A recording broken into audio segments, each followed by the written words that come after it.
What is going on, everybody? How are we doing tonight? It's Taco freaking Tuesday, y'all. Taco Tuesday's here. It's upon us, and it means that it's time to stream and shiny hunt. And tonight we're gonna shiny hunt some more chimchar so that we can hopefully start this playthrough. But I'm not gonna be holding my breath. We're still a little ways off of the 2300 range like I was talking about, but at any rate, it is time to stream tonight. I did post a video last week. I am pretty proud of it. I was super happy about it. And I hope you guys liked it. If you didn't get a chance to, go to my page, check it out. It's a cool little video. It's my first long form video I've ever made, or actually posted, I should say, because I did make like 2 or 3 videos, just not completed ones, because my like perfectionist in me kicks in, and I get really critical of creating things and what I put out there. But my skill set for like video editing and thumbnail creation and just overall knowledge of YouTube and like script writing and whatnot is just not up to par with like what my brain sees as a finished product, or like or what I would want to produce as a finished product. But I'll get there. At any rate, Kristen, how we doing tonight? Welcome. I love that you're over in the shorts chat. I am once again running vertical as well as normal horizontal stream tonight, y'all. So if you prefer to be in vertical format to view differently, you can jump over there. If you like the normal stream format, then just hang out where you're at. Odd Bro's in there. How we doing tonight, Odd Bro? Sir McShiny's a lot. Is that Ralph? No, that's not. Is Sir McShiny's a lot a new viewer? Welcome, new viewer. I hope you're doing okay. I need to fix my camera in the shorts chat because for some reason I changed the angle of my camera while recording my video, y'all, and I didn't put it back, so that's why. That is what it is. Kristen says I'm in the wrong one. It's just the first one I saw. No big deal. Go to whichever one you prefer. It's the same thing. It just looks a little bit different. Vertical format will be a little more friendly if you're watching on a mobile device. But if you're just on your computer or laptop, tablet, whatever you choose to be on, I know I prefer to watch in the normal horizontal format. Actually, even when I'm on my phone, I think I still prefer the normal horizontal format, and I just like to turn my phone sideways so that I get like the full encapsulation, you know what I mean? But yeah, anyways, Jeremy, okay. Jeremy's here in the chat, y'all. Welcome back, friends. Okay, so tonight, back into the briefcase simulator I am going to go. I've got my iced coffee ready. I think we talked about this last stream, yeah? Or maybe the stream before. If you guys are tea drinkers or are coffee drinkers, I am an iced coffee fanatic. But still hunting for Zubat and Brilliant Diamond and Oddish in Let's Go Pikachu. Yo, I need to play Let's Go Pikachu. I haven't even played it. I've played it up to Viridian Forest, but I've watched enough videos on YouTube now of shiny hunts in Let's Go Pikachu and Eevee, and I've been getting like a little bit of FOMO over it. Uh-oh. Harley's barking. I think Gina might be getting home right now. And I've been getting a little bit of FOMO over the Let's Go Pikachu and Eevee hunts. Because it looks like a fun game to hunt shinies in, to be honest. If I'm just being frank with y'all, it just looks like a good game to shiny hunt in. If you guys are in the Discord, if you're not, you can go to my channel, and there's a Discord link there, or I will put I will get the bot to post the Discord in chat, the Discord link, so that you can join in there. But I did mention in Discord, in the live notifications, that I have a little bit of a surprise. It's nothing crazy. It's just a little one. So since the, what was it? The 20th anniversary, I believe it was, or 15 year anniversary. That's what it is. 15-year anniversary of Heart Gold and Soul Silver was just recently. Actually, it was released around this time 15 years ago. I decided, since I never played Heart Gold or Soul Silver, and I finally got my fingertips on one. Oh my goodness, Gina and Isla are home. Hi, girls. I love you. How are you doing? You look so cute, Bean. You look naked. She's a little naked girl. So anyways, what I was saying is I've never played Heart Gold and Soul Silver. I only played Johto on my original cartridge of Gold as a kid.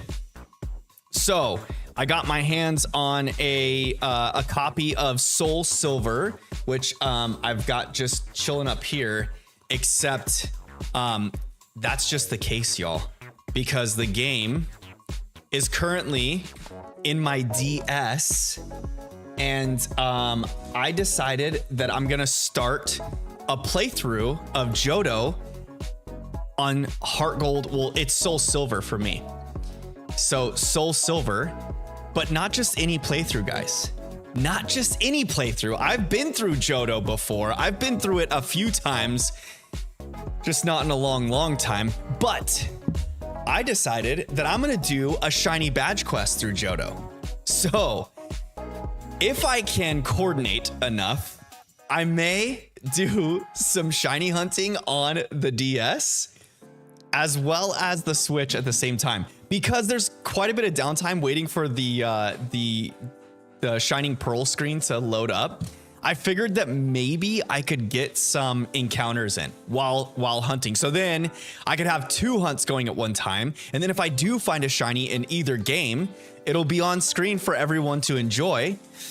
And you guys can see I've got a counter app on my phone. Oh, and a notification just popped up. I got a counter app on my phone. I've got it set to 3 +3 at a time, because the starters in Soul Silver, you can get, or you can see all 3 at once. So that's that. So I'm gonna prioritize the Switch over the DS, obviously, because you guys can see all of that. I don't have a capture card in my DS, so there's not a good way for me to like get it on here. I could probably set something up with my phone, because I do have the Epoch app installed. I just haven't done any of that yet. So we'll see how it goes. We'll keep going. Gulf City Nick, welcome to the stream, my friend. I'm so glad to have you here. Logical Raptors fan, I didn't say hello to you, but I see that you're in chat as well.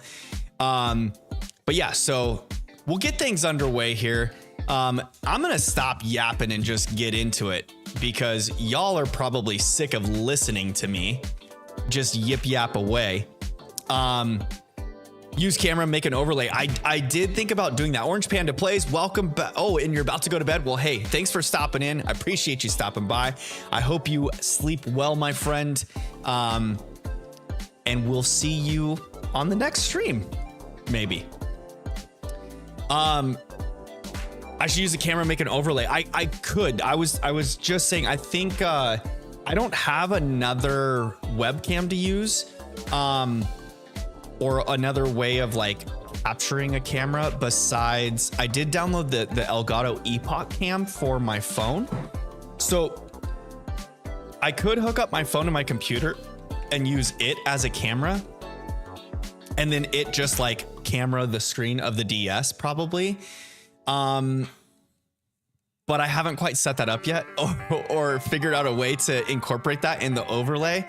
And this all kind of circles back to, you know, the perfectionist in me. And I don't really like to put things out unless it's like to my liking. And my liking is very, very picky. Like more picky than what my skills are.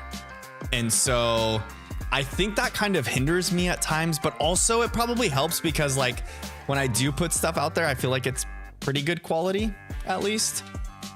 You know, I'm not just like throwing any random thing up onto the internet. So that's kind of good.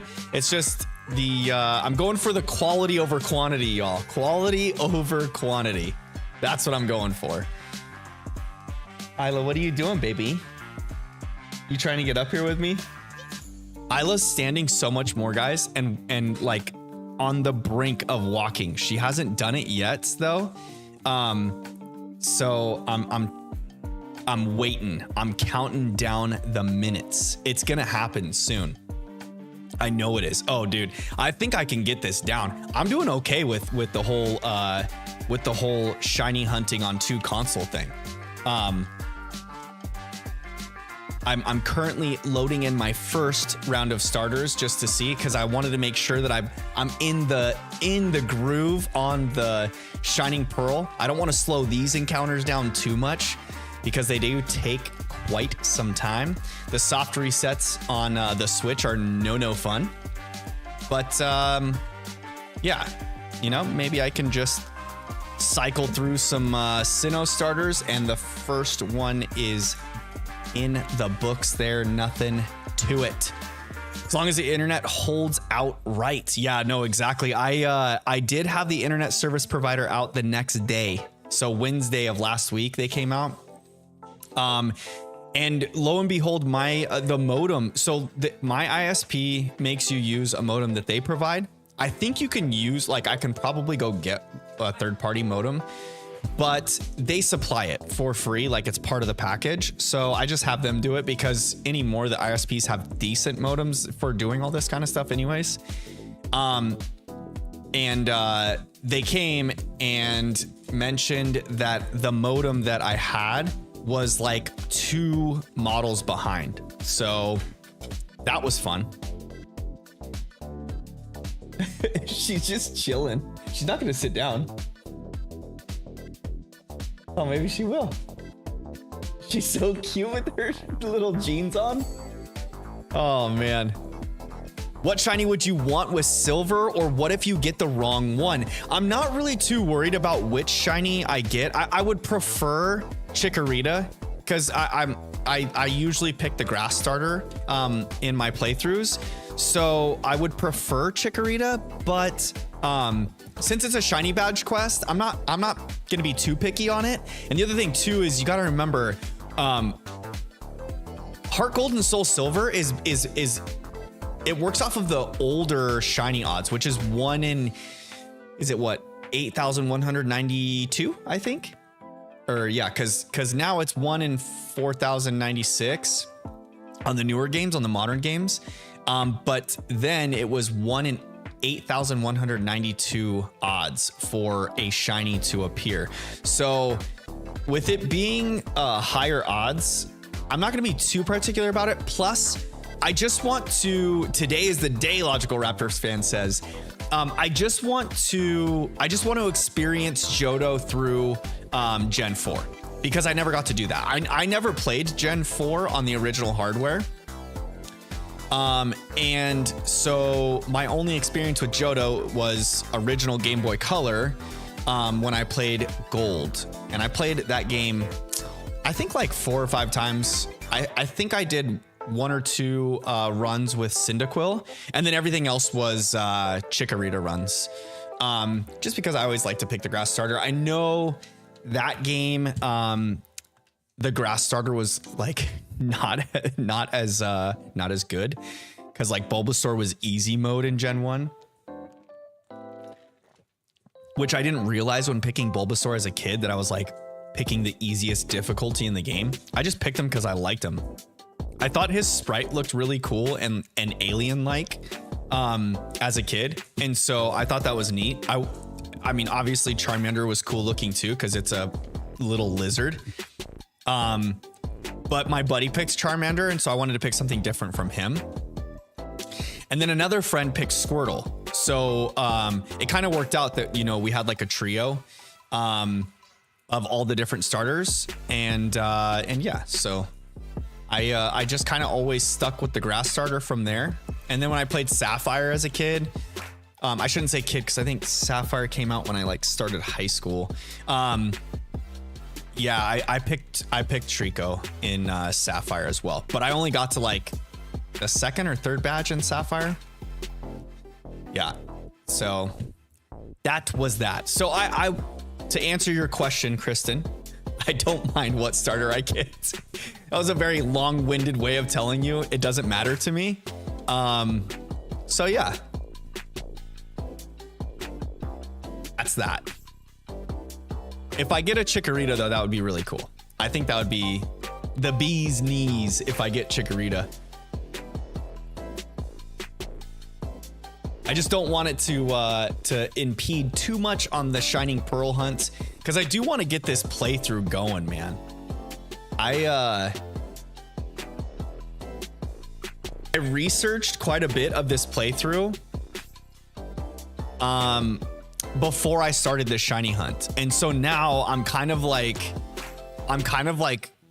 forgetting a lot of the stuff that I had kind of planned out for this playthrough, because I've been shiny hunting this starter for as long as I have been.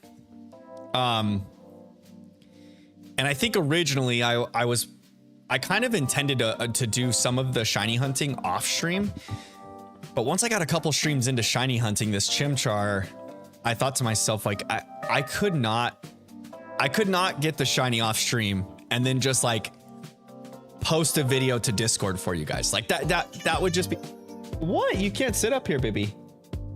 I feel like if I were to do that, like just shiny hunt off stream and then just post a video or a picture of the shiny on my Switch, it would be like shortchanging y'all. Everyone that's come to enjoy the stream with me or hang out and grind with me through this, I feel like I'd be doing a disservice to y'all. So we are hunting on stream and on stream only, and that's the way we do it, because the fam bam needs to see the hunts. Shoot, there we go. My studio widget inside OBS disconnected, so I couldn't see my stats for my stream. Sorry, Turtwig. Today's not the day, buddy. I wish it was, but not this time.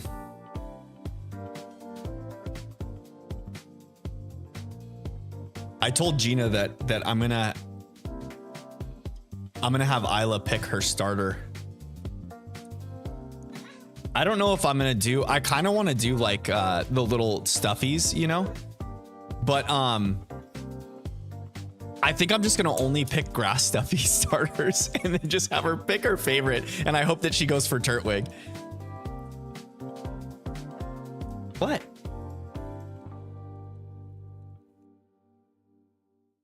Kristen says Totodile is so cute. Yeah, so my friend that picked Squirtle when we played Gen 1 also picked Totodile in Gen 2. So it was kind of one of those things where like we all stuck with the same type starter as we moved to the next generation together. So yeah, I never really played with Totodile. Just Cyndaquil and Chikorita. And then my one playthrough of Sapphire only got to like badge 2, 3, maybe, with Trico. Which I kind of regretted picking, because you get, is it C-Dot and Shroomish, right? No. It's C-Dot and something else are C-Dot and Lotad. That's what it is. C-Dot and Lotad are kind of like counters of each other for Ruby and Sapphire. So you get, I think, C-Dot in Ruby and Lotad in Sapphire, I believe.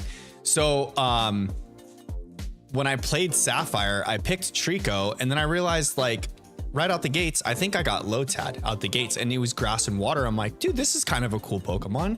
And then come to find out, it has a third stage evolution that is Ludicolo, and I'm gonna be honest with y'all, I thought Ludicolo was a cool looking Pokemon when Gen 3 released. And so I kind of not regretted my decision, because I was like, at that point, I was grass gang all the way. So I was just thinking like, oh man, I could have had a different starter. And if that guy turns out to be good, which he was pretty good for the first couple gyms. Plus, you can also find Shroomish early on. And I really like Shroomish, and Breloom, obviously. But yeah, so I don't know. I just stuck with Trico though. What are you doing? You're just messing stuff up. That's what Isla's doing. Messing with things that just because she can. Logical Raptors fan says, I was a Blastoise fan as a kid. I feel like most people were either Charizard or Blastoise fans. I think I was in the minority being part of the Grass Gang. But I think as time has gone on, things have evened out a little bit more for all the three like type starters.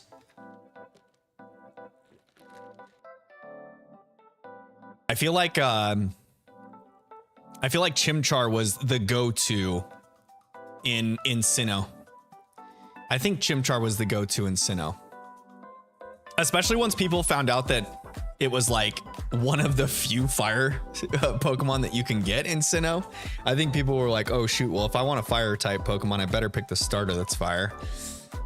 Not that, I don't think you necessarily need a fire type on your team in Sinnoh, but it does make it nice.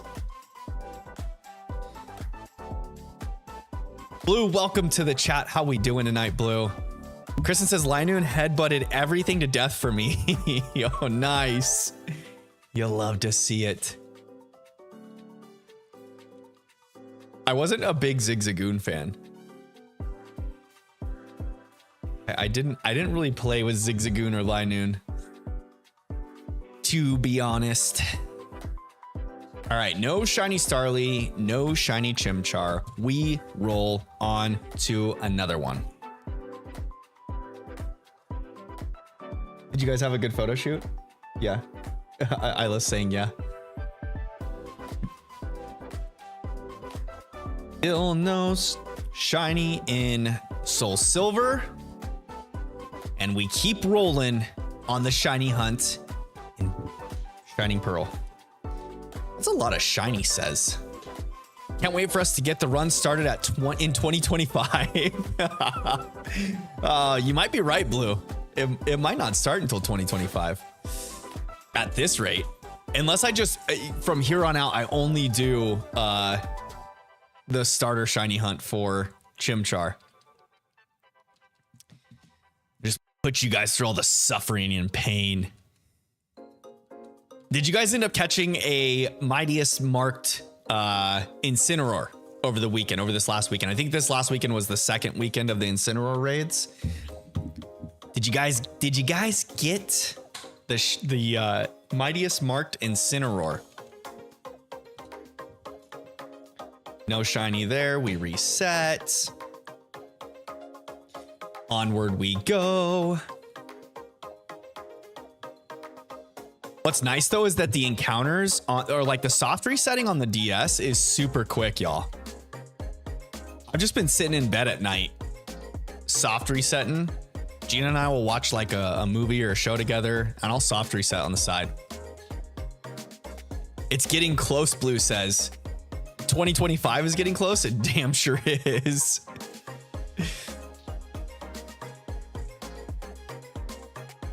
Blue says it's been a while since I played Pokemon on the Switch. Oh, so you didn't get your Mightiest marked Incineroar. Eli, welcome to the stream. How you doing tonight? Welcome back.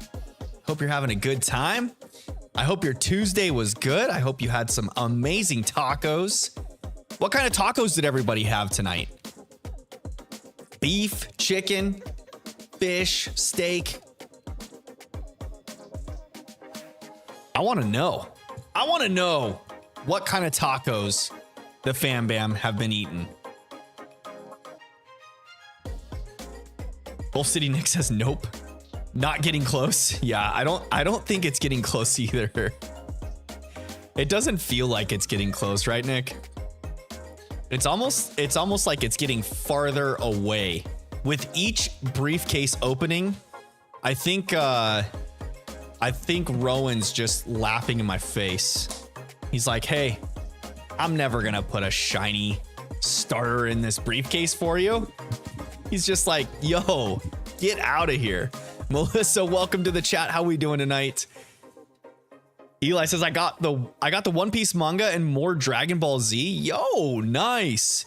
We love to see it. You love to see the manga collection increasing.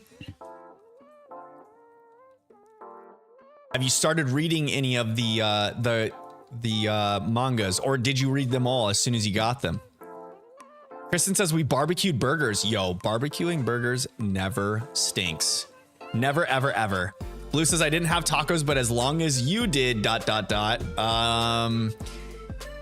didn't have tacos. I know, I put it in Discord that we were gonna have fish tacos tonight, but what happened was, okay, you see, the way that my bank account works is,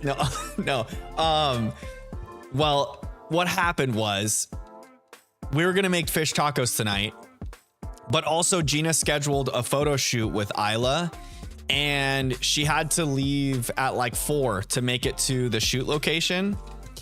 So, we didn't have fish tacos. So what happened was I went grocery shopping while she got ready, and then she left before I got home from grocery shopping. And so I just got myself a grocery store sushi roll for dinner because she got her and Isla some dinner while they were out doing their thing, doing their girly thing, taking photos together. Actually, I'm really excited for her photos to come back because she did photos similar to her pregnancy photos. So she took these like really beautiful pregnancy photos when she was pregnant with Isla, and she went back and did similar photos in the same location with Isla with her now. And so I'm super excited to see how they come out because I think they're going to be awesome. And the photographer that Gina always goes to is a super awesome woman, and she does great work, and she's very artistic. So I already know they're going to be amazing. I cannot wait. I cannot wait. But yeah. Kristen says RIP. No. Yeah, no tacos tonight, y'all. I'm sorry. Eli says, okay, I want a burger made by my dad with steak fries. Yo, steak fries are never a bad choice. We tend to do tater tots a lot. Like when we're doing like burgers and brats, we tend to get the tater tots and put them in the air fryer. Right, baby? Yeah. I've got some live audience members tonight. They're just chilling in here in the den with me while I stream and hang out with y'all. I've got some live members in the audience. Baby Isla's just chilling back here. Babe, one of my screens, you can see her if I turn the chair. No, I'm not. Blue says my disappointment is immeasurable and my day is ruined. No. Okay, well, I had sushi, so it's like the Japanese version of tacos, okay? So we'll call it even. We'll just call it even, okay? Can we agree to disagree or just agree to agree, maybe? Melissa says extra crispy tater tots. Yo, that's what I'm talking about. The crispy tater tots with burgers and brats. It does not suck. It's like the best combo.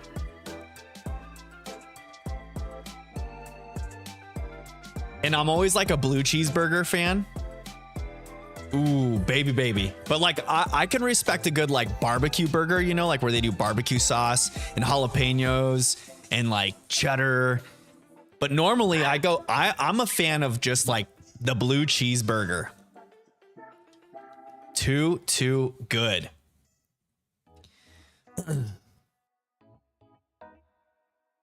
Eli says I still haven't gotten the French Ditto. Oh no. Are you still struggling with figuring out the text and what's going on in the game? That's probably going to be the hardest part for you, is just reading a language that you don't know. You might be able to just like look up a playthrough online and follow what else someone else is doing, so that you could just read the text from their playthrough, their live like playthrough. That could be a way to do it. Maybe that would help you out. Blue says fine. You're okay with the sushi substitution for tacos? I mean, if you think about it, like in Japan, they have sushi places everywhere. It's kind of like if you go down to Mexico, they just have taco stands all over. Eli says, "Nah, I haven't played Scarlet in a few days. Are you giving up on the French playthrough for your French Ditto?" Melissa says, "You lost me at blue cheese." Hey, to each their own.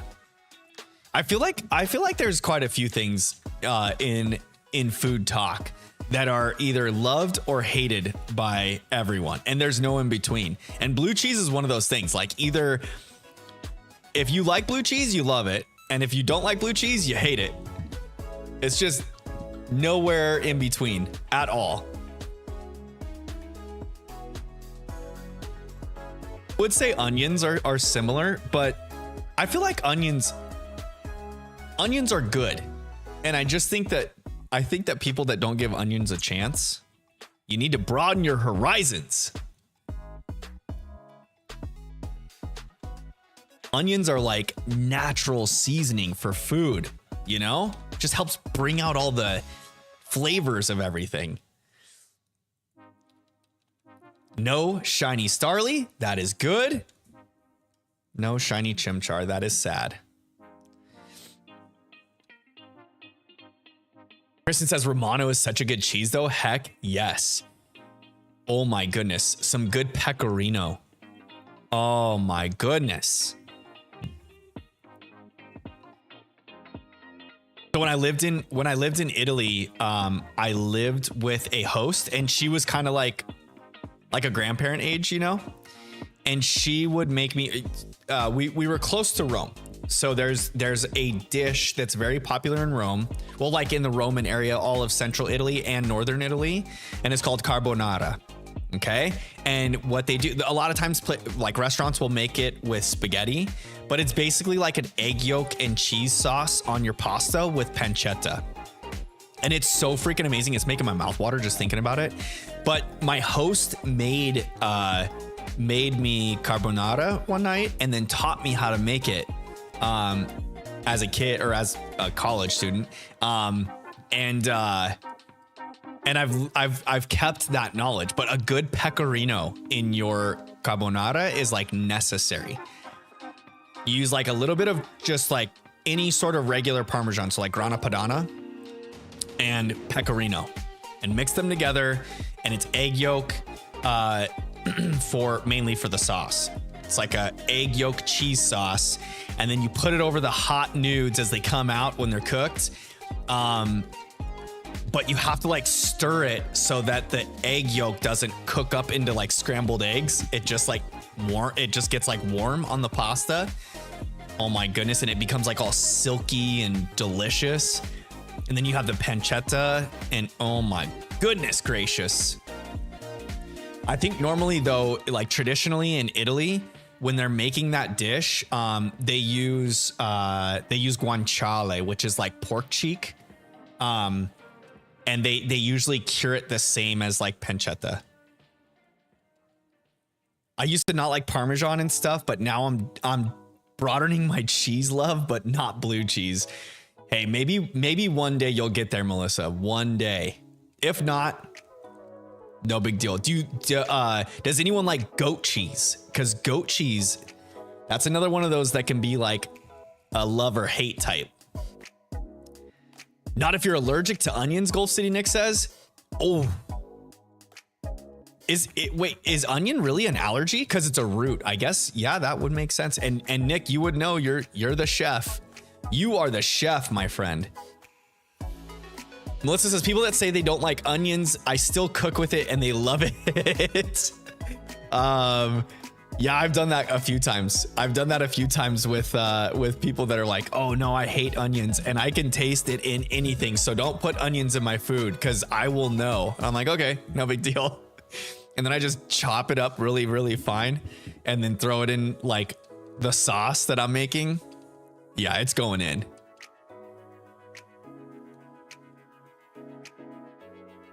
Kristen says, I don't like onions either, but you can't really tell when I put them in chili. Yeah, for sure. I feel like there's so many of those like veggies that just add such good flavor to things like chili or like a sauce. Like a good sauce for pasta has so many of those like fragrant veggies and whatnot in it and like herbs. Such good flavor. Melissa says, I love goat cheese. Yo, goat cheese and fig. Now we're getting bougie. Now we're getting super bougie.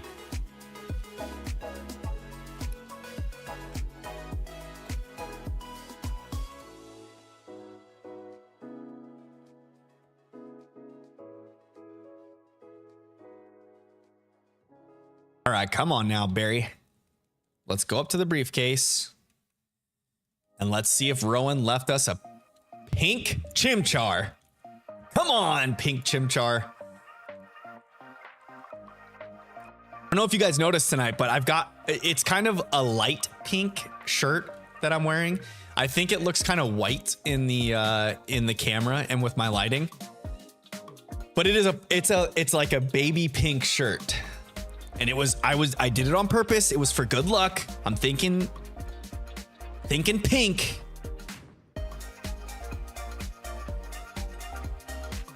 Like it's like when you're pregnant with a baby and then you just wear pink clothes to try and like convince yourself it's a girl. Just wearing pink for chimchar, for shiny chimchar. Maybe we'll get it. Maybe we won't. There's not a hint of pink on that shirt on my screen, Blue says. Aw. I swear it is. I swear, I promise you. I think it's because, well, I have like this pink light in the background too. I did like a pink and then like a teal to try and like offset things. It's making my shirt a little bit white and washed out, I think. I wonder if I stand close to the camera. Let me see. Let me see. Oh. Ears are stuck. You can go. Hugs are going. I'm crazy. You can kind of tell.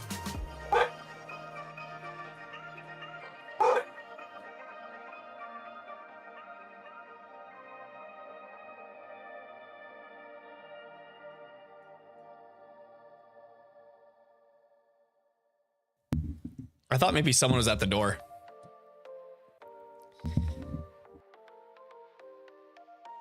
Nick says my mom's allergic to onions, so I can't cook with them. Oh, shoot. That's no fun.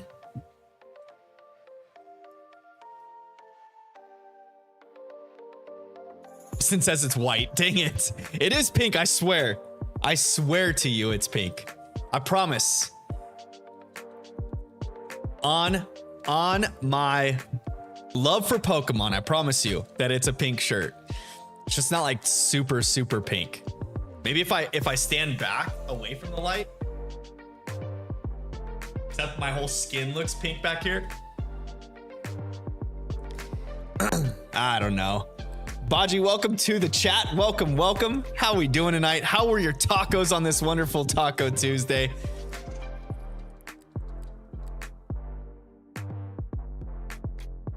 Nick says the camera might be exposed. Might be the exposure settings. Yeah, it could be.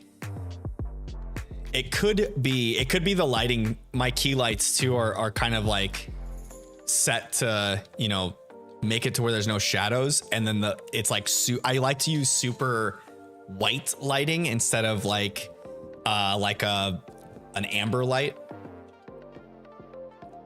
So that could be it.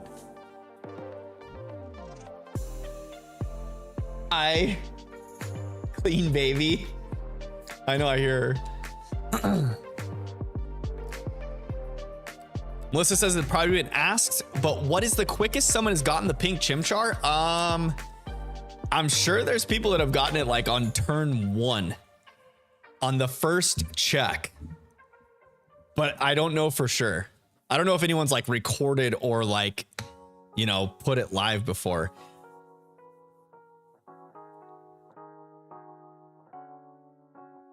Baji says, I don't want to be a mood kill, so I'm not going to say what I did, but the tacos were good. Okay, perfect. As long as the tacos were good, that's all that matters.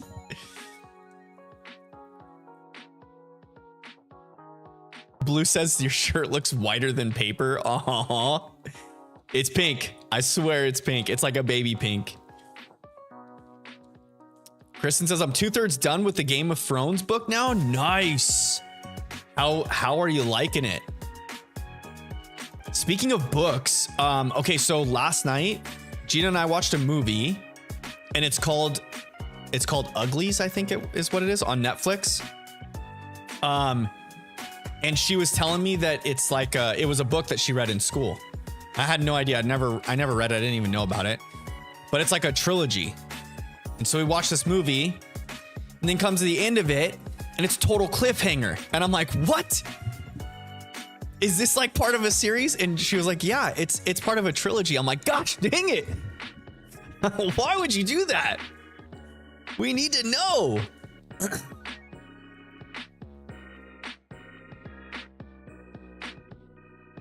Now I'm just jonesing for the next installment, which is called Pretties. If you know, you know. But if you haven't seen it, it was actually a decent movie. It was pretty good. It's like a story that's set into like this futuristic society, and they basically like when people turn 6, like before, when they're kids, they're brought to this like dormitory as a kid to be raised in, and then when they grow up and turn 16, they undergo like a procedure, I guess, that just makes them perfectly pretty, and they get to spend their time like picking what they're going to look like in these dormitories, and like learning about their clan's history and whatnot. And yeah, there's like this secret society of people that aren't part of the city, I guess. It's pretty cool. If you haven't seen it, I would recommend it. It was a good watch, and it's on Netflix. Most people have Netflix. Go watch it. It's called Uglies. It was good. Ralph, welcome. How we doing tonight? I'm doing good, Ralph. How were your tacos tonight, Ralph?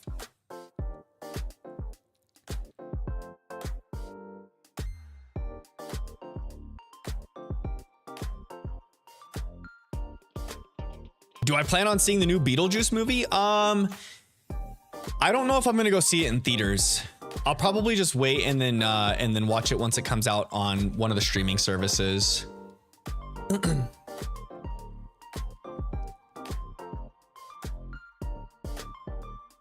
Eli says I'm gonna look awesome for Halloween. Yo, what's your Halloween costume gonna be, Eli? Nick says I don't have any streaming services. Yo, probably better that way. Probably better that way. My little brother just called me yesterday, I think it was. I think it was yesterday. Because he was wondering if he could log into my Paramount Plus subscription so that he could watch Jersey Shore. I have a Paramount Plus subscription mainly so that I can watch Italian Serie A soccer. And he knew that. So so he was asking if he could log in so he could watch Jersey Shore. I'm gonna be Ogre Pawn. Nice, Eli. That'll be a sweet costume. No tacos tonight, Ralph? Me neither, my friend. Me neither. I had sushi instead. I was telling Blue, sushi's like the Japanese version of tacos. So it's, you know, same, but different. Same, but different. Aji says, I'm not doing anything for Halloween. Oh, that's unfortunate.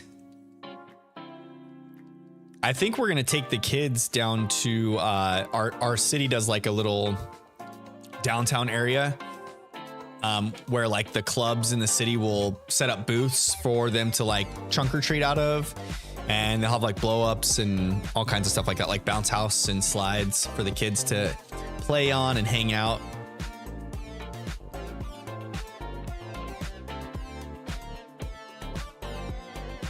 Eli says, I'm 90% sure my friend is going to be Nico Robin from One Piece. Yo, I've never watched One Piece. Don't kill me. Don't hate me. I've never watched it.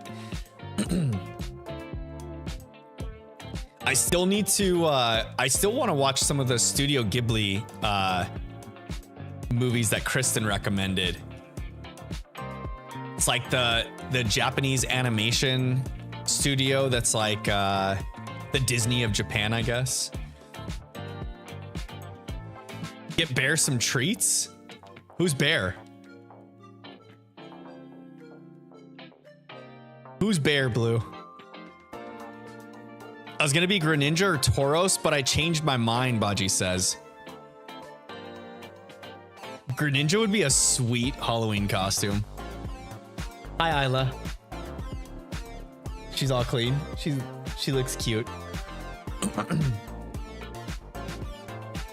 I've never watched One Piece either. I tried and I couldn't get into it. Melissa, did you watch the anime or did you watch the live action version? Ask Kristen.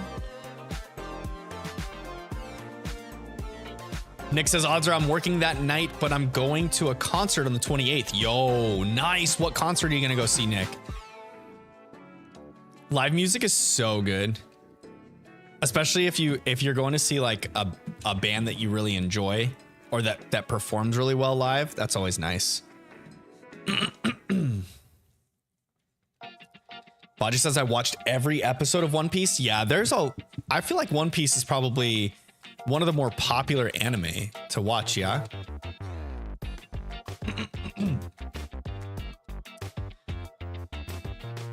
Since when did Chimchar have a swirl on its chest? Since forever? This isn't like a Mandela effect. Melissa says both. Oh, you tried watching the live action as well as the anime. Ooh. I feel like the only anime, or I don't even know if I would consider it an anime, but like anime-esque show that I've watched is Avatar, The Last Airbender. I watched that in my 20s. It was like, I think it was on Netflix and I just binged the whole thing.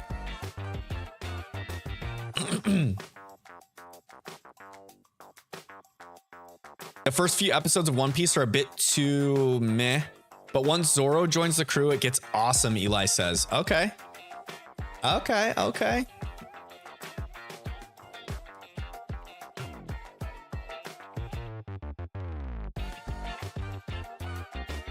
Nick says, I'm going to go see Lorna Shore, Whitechapel, and a few other hardcore bands. Okay, cool. I don't know any of those bands, but I have a younger brother that's like super into hardcore music and probably would know exactly what you're talking about. 117 manga volumes and 1,118 episodes of One Piece. It's over 1,000 episodes. Are you serious? It's that long? I don't know if I would have the patience to sit through. I'm talking about having the patience to sit through that as I shiny hunt a Pokemon in like the worst soft reset that you can do. Yo, that's a lot of episodes. I never realized that One Piece is that long of a series.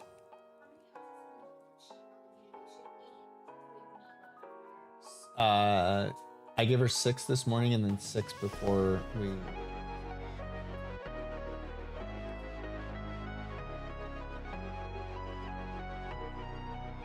Blue says Avatar is similar, but it's not anime, unfortunately. Still great. Yeah, I don't think that it's anime, but like that's the closest thing that I could say that I've watched that's like anime. I watched episodes of Dragon Ball Z as a kid, but I never like followed it. Actually, I watched episodes of original Dragon Ball and Dragon Ball Z, but I never stuck with either of those shows. So like, yeah.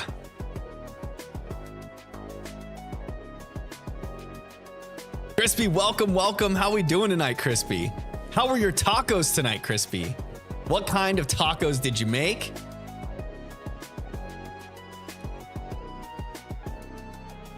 It's 15 or 16 seasons long. Holy crap. That's a freaking long show. That takes some commitment to get through. What's there's another anime one of my friends had suggested, Hunter x Hunter. Who has seen Hunter x Hunter? Is that a good one to watch? Or is that a long one as well? The show has like 30% filler episodes and arcs, while the manga is shorter and less fillers. Nice. Gulf City Nick says Lorna Shore is a deathcore metal band.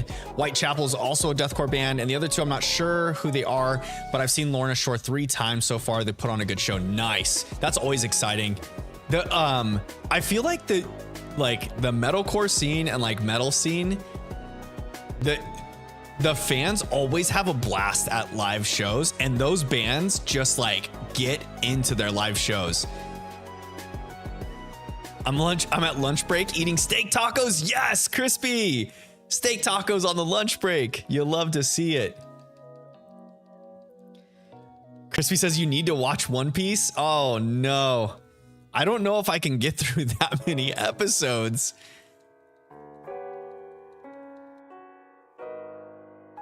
Baji says Hunter x Hunter wasn't my thing. Gulf City Nick says it's a good one. Are you talking about the bands that you're gonna see, or Hunter x Hunter, Nick? They aren't kid friendly though. Yeah, most of those hardcore bands are not kid friendly. Those hardcore fans and like death and like metal concerts and hardcore and death metal and all that kind of stuff, dude, those mosh pits go hard. They are, people come out with bloody noses and beat to crap, and they just keep rolling and love it. He says you have to watch One Piece. Oh no. Don't force me to, Crispy. I don't think I can do it. Baji says I've seen One Piece at least 3 times. All the way through, Baji, you've watched One Piece from beginning to end 3 times? The only thing that I've watched that's like remotely close to being that long and that many times through is Friends. I've seen Friends. I think I've watched it 3 times all the way through from beginning to end. And then I've watched countless episodes because I used to have like the entire box set of Friends on DVD, and I would fall asleep to it every night and just have like random episodes going on. All through college, I had the box set and I would just leave it on in the DVD player.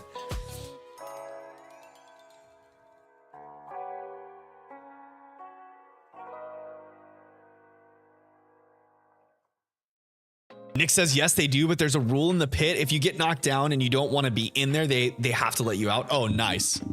Dude, that's the other thing too, is like, I feel like even though as aggressive as people get in those mosh pits in like those metal band concerts and hardcore, like if you ever just talk to a metalcore fan or like a hardcore music fan or like any of the metal genres, if you hang out and talk to someone that is like a fan of those types of music, they tend to be like a little bit introverted and very proper, like very how do I say it with, like, I don't want to be rude or say the wrong word. They're like modest. They're just very nice people. They tend to be like super nice people. Like I've got a younger brother that's just deep into the hardcore and like metal scene, and he's probably like the nicest kid you'll ever meet. Just like pretty introverted, soft-spoken, just minds his business, hardworking kid. And he's not really a kid. He's what, 26 now, I think. Yeah, he's quite a bit older now. He's not a kid anymore. But yeah, he's like just one of the nicest people you'll ever meet.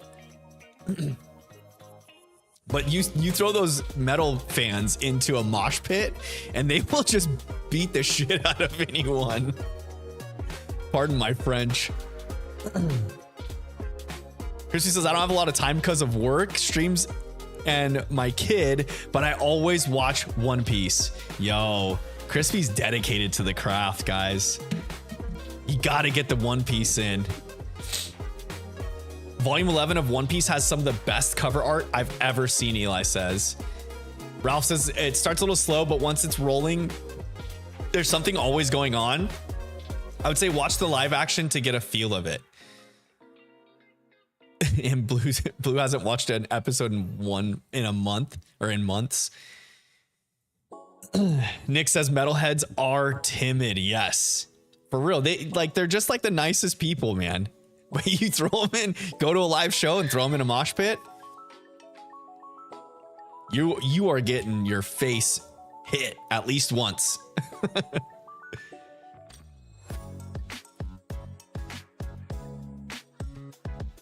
Depends on the venue. Some don't allow fights. That's true. That's super true. But I think too, like once the mosh pit's going, they're not gonna be able to stop it sometimes. Ralph says I like the live action One Piece a lot. That's the one on Netflix. Yeah, they like canceled it though. They're not even going for a season 2. No live action, just watch the anime. You won't regret it, Crispy says. Oh, man. Read the manga, Eli says. Baji's working on the 4th time watching One Piece. Holy crow. That is some dedication. That is some dedication, Holmes. Guys, I'm over 20 encounters in already on the stream. Things are rolling pretty fast.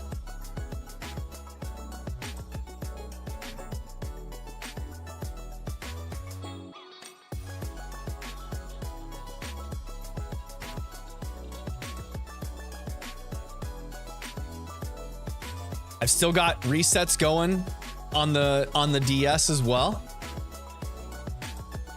We're rocking and rolling, fam bam. We're moving and scooting.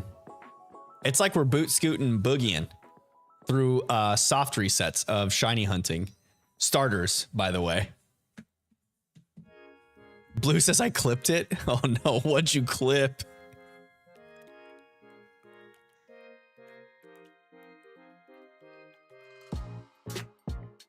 My friend has a crush on literally everyone in One Piece. Oh, Crispy.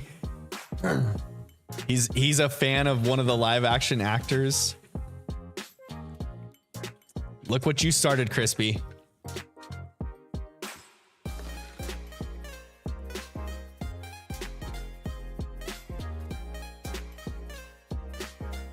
Oh, I better go in here and get this one started.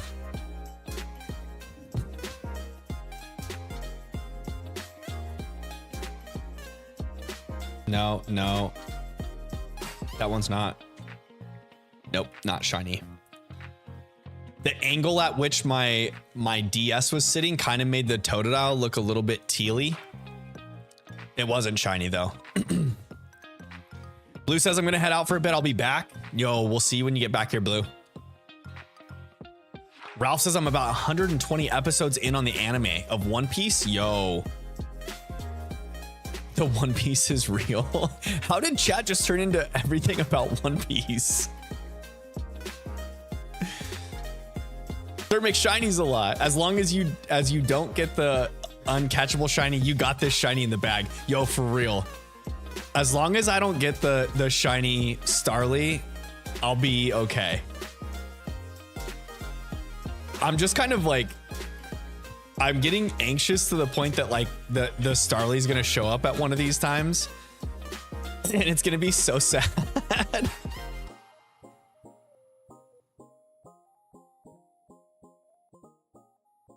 Robin is my waifu. Are you talking about Robin from How I Met Your Mother? Ted Mosby's Robin?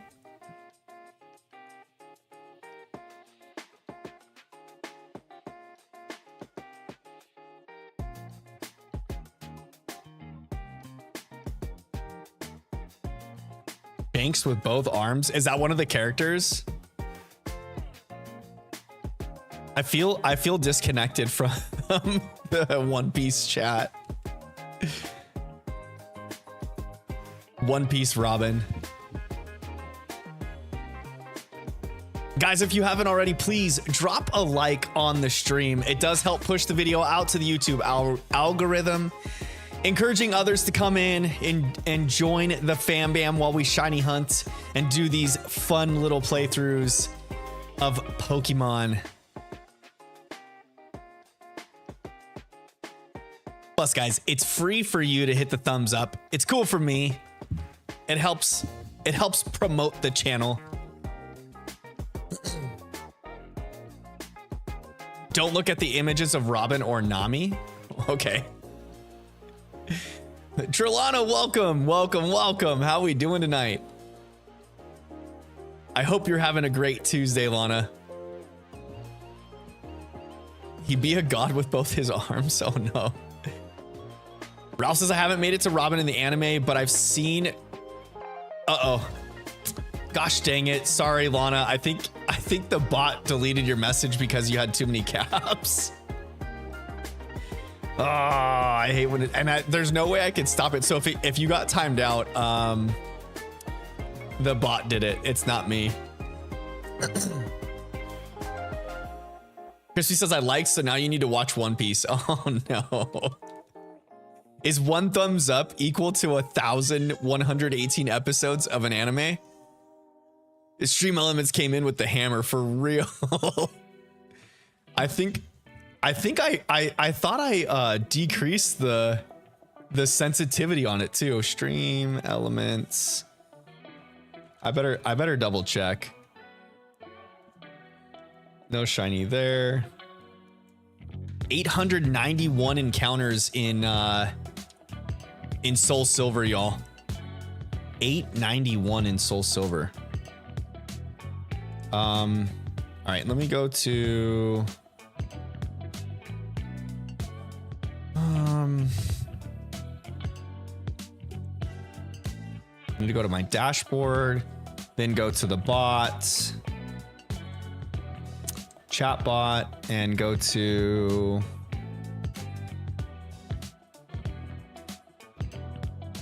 spam filters, maybe caps protection, chatters must post.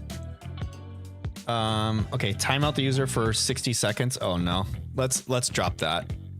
30 seconds.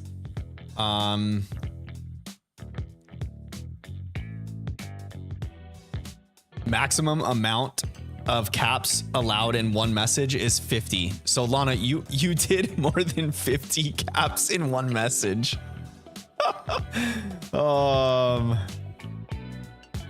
Okay. It's all good. Does this just save automatically, right? Yeah, it does. All right. We should be better now. We should be better now. He doesn't read, I guess. I do read. I'm just trying to make sure that the chatbot isn't as extreme as what it has been. Oh, you had to fix the messages all? And I'm doing great. Thank you for asking.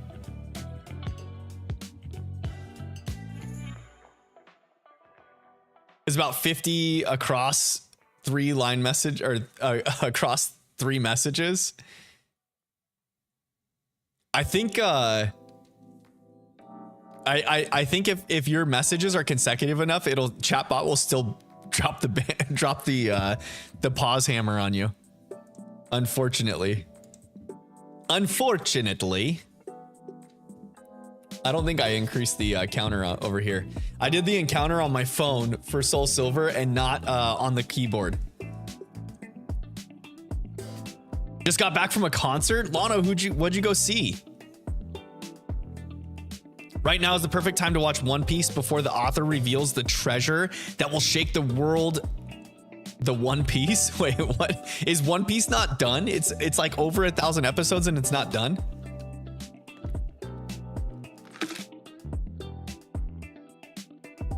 I'm gonna be on episode 900 tomorrow. Oh my gosh, for the 4th time around.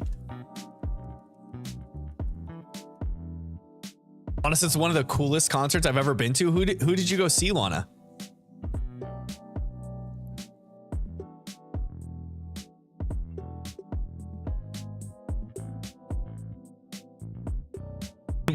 Why can't Crispy send gifts? Are we talking about gifts like the little videos, or are we talking about like gifts for people to have?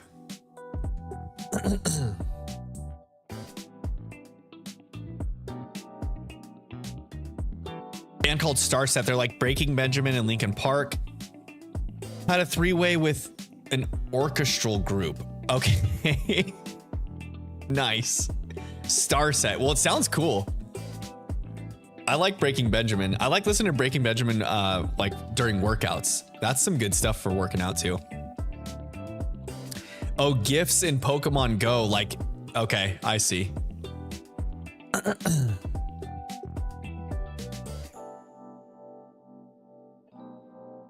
That way you can get like free access to raids, Kristen.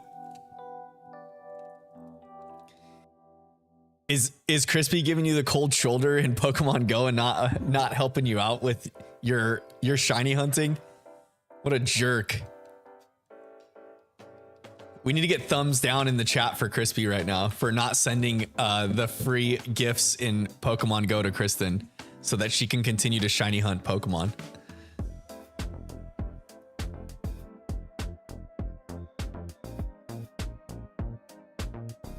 Had 3D holograms as part of the visuals for the show. Yo, I love that. It's like a new age Breaking Benjamin. I'll DM you some of their stuff. Okay, perfect. New music is slightly a bit more social commentary on content creators and the React age. And phone addiction music is also amazing. Perfect. Baji says I'm gonna head to bed. But one thing, the One Piece is real. All right. I'll try and give it a shot.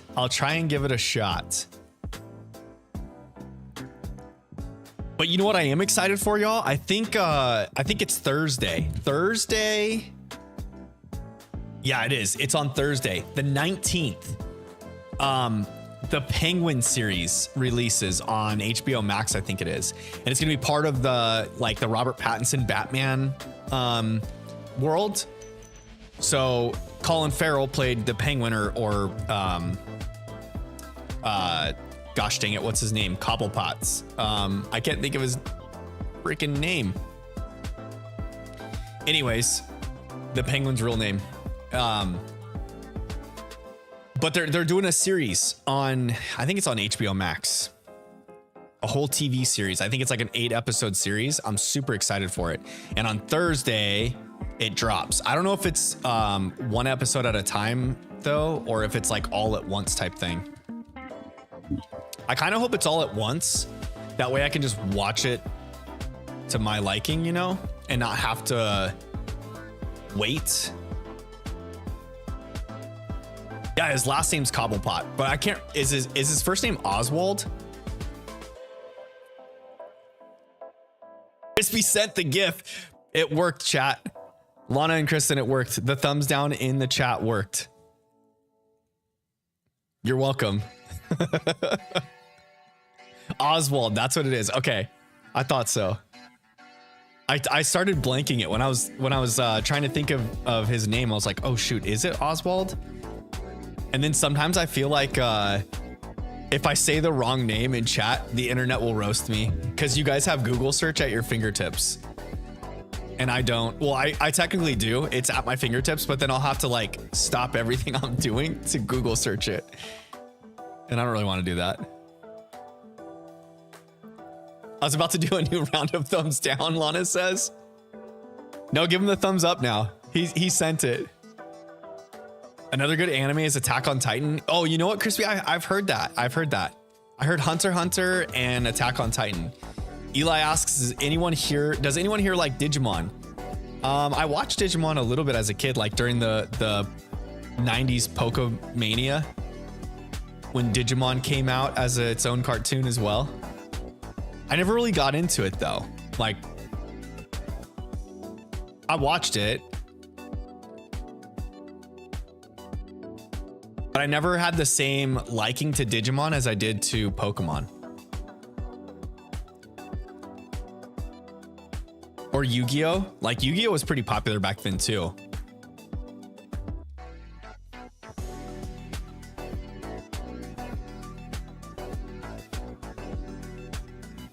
Lana likes Digimon. Oh shoot, Lana, I didn't know that about you. I didn't know that you were secretly a Digimon fan.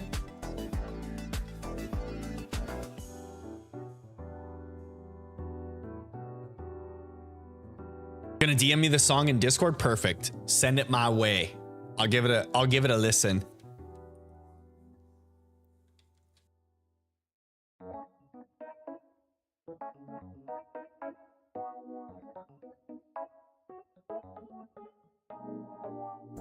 No pink monkey. Oh no. Oh my. I was a Beyblade fan as well. Lana, you would be a Beyblade fan.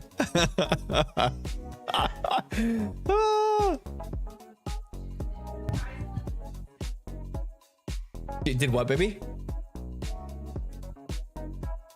She was? She liked the fries and the honey mustard? Oh, she's definitely my girl.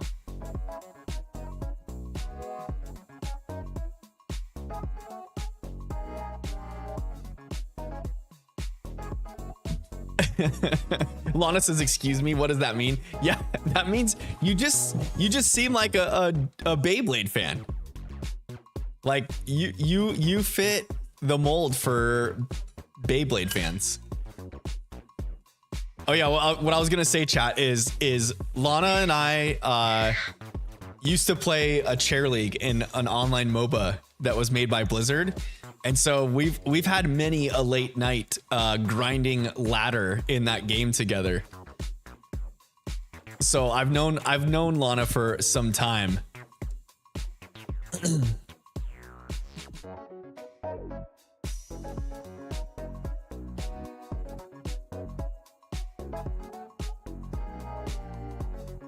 Kristen says, I think Ralph felt peer pressure. Oh no. Peer pressure to send gifts in Pokemon Go? Is Ralph not sending them either? Crispy says, I threw a Beyblade at a kid's face in elementary school. Oh no. Some of those Beyblades were like heavy, man. Those suckers were heavy. Missed out on seeing you in real life last year in California for BlizzCon. Oh no, you went to BlizzCon last year? Dang it. Oh, hang on one second, chat.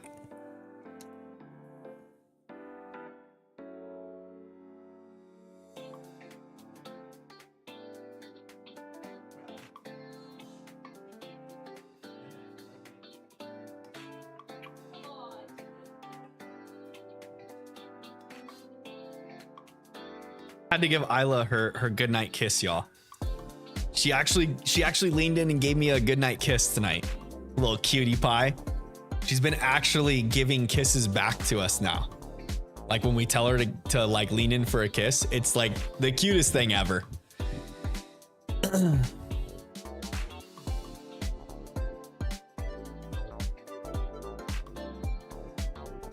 Crispy says we need to have a Pokemon battle.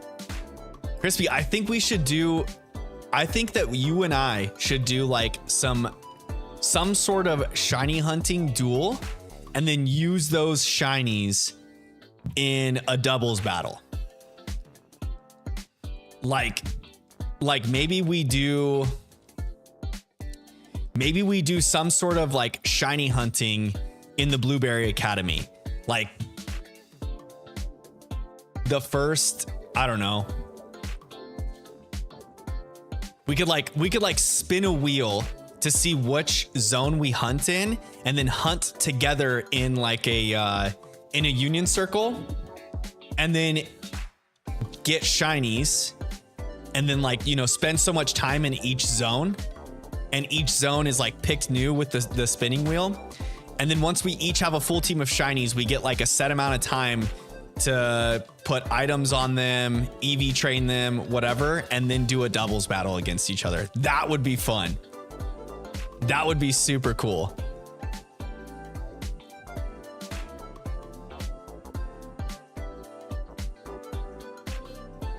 Lana says they have a metal balancing ring in them. Yeah, and then like some of them are heavier than the other ones. I just remember the other kid got mad at me and I threw the Beyblade at his face. Oh my gosh. Crispy, you got aggressive.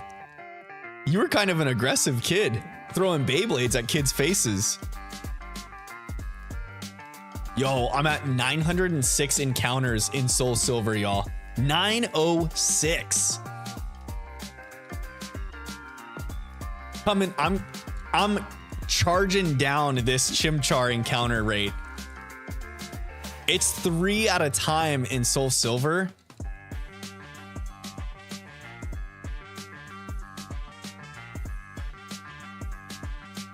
Much quicker soft resets as well. Crispy says a collab video. Let's go. That would be fun, Crispy. We could totally do it. Just with our time difference though, we'd probably have to like coordinate to do like weekend hunts or something. I'm still aggressive. Just it didn't go away as a kid. You still throw Beyblades at people. Crispy's out delivering packages to homeowners and he's just got Beyblades sitting in his pockets. Some homeowner comes out of their house and like, hey, what are you doing on my porch? He just slings a Beyblade at their face.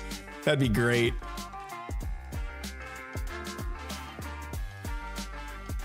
Crispy, you can't be aggressive in Hawaii. Everyone in Hawaii is just like chill. They as long as the sun comes up and goes down, everything's good in that world.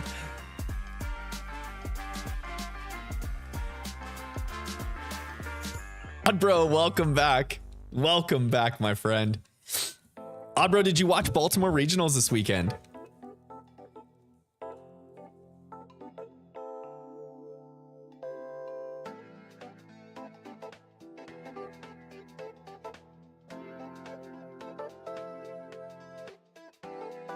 He says, I just throw the packages at the customer. Oh no. What if they have fragile stuff? It doesn't even matter, huh? If someone's being a jerk, you just toss it. Who cares? The people here are crazy. Really?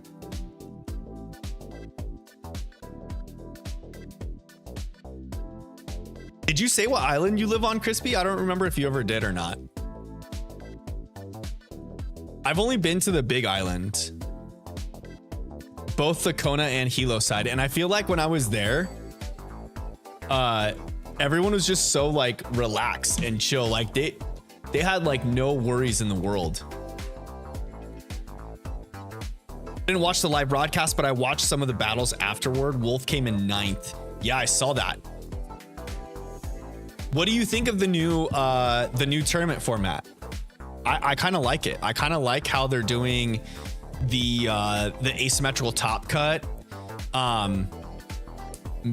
but capping it at 32 players. Like, I thought it was kind of weird how they had 21 players make that top cut, and then they had to have what was it like? Because they had to get it down to 16. So that's what 6 players or 5 players had to like play in to those top 16 duels.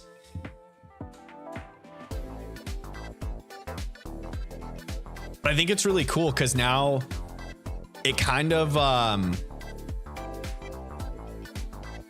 it forces them to play out those last like so many duels, you know? It's not just top 8 that goes into a single elimination bracket. It's like top 32 actually. This tournament only had enough for 16 because they had like 21 people make top cut, and then they had to like the last what is it, 17 through 21 had to like battle their way into the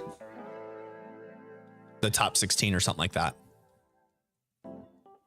I guess it wouldn't be 17 through 21, right? It'd be, how would they narrow that down? I don't even remember. It's like the last so many spots have to battle into the 16 though.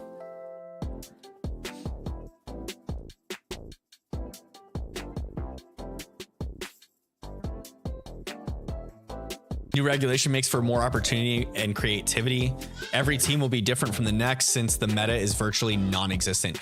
Yo, the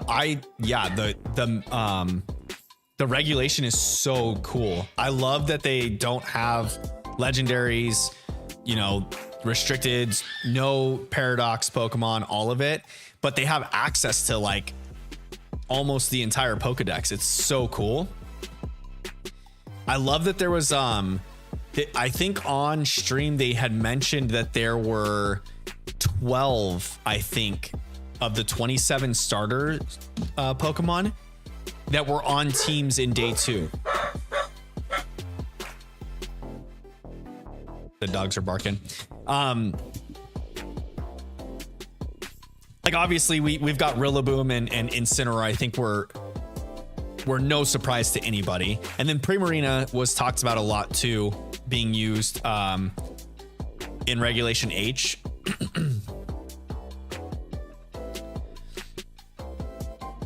My break is over, but I'll put the stream on in the background so I can listen. Yo, thanks, Crispy. We'll love to have you listening in. Eli says, I still remember the time before my cousin was fat and his parents were divorced and we were just playing Street Fighter in his room to all the Pokemon things. Yo, that's some deep stuff right there.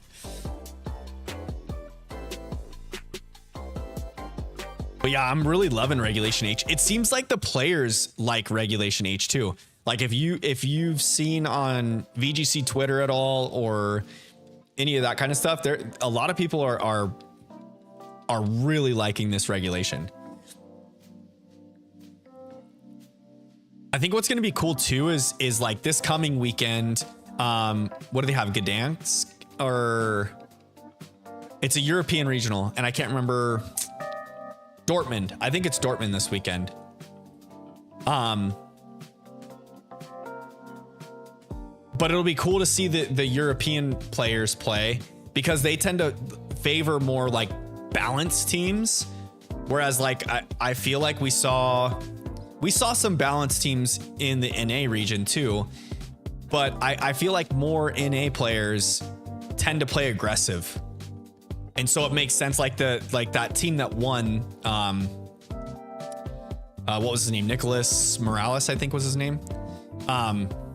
He was in his first regional ever, by the way, and he made it to the finals and won. But he was playing a rain team, and those rain teams are pretty dang aggressive. And then even like Paul Chua's team in the finals, it was just straight out aggression as well. I know it had the Alolan Ninetales, but it wasn't even using snow for that purpose, like a way a snow team would. It didn't use snow to like set up Aurora Veil or anything. It just used snow to hit blizzards, basically.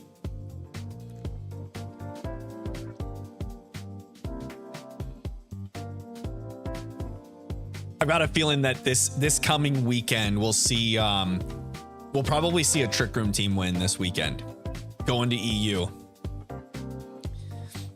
Those Trick Room teams, or like a balanced team with Volcarona.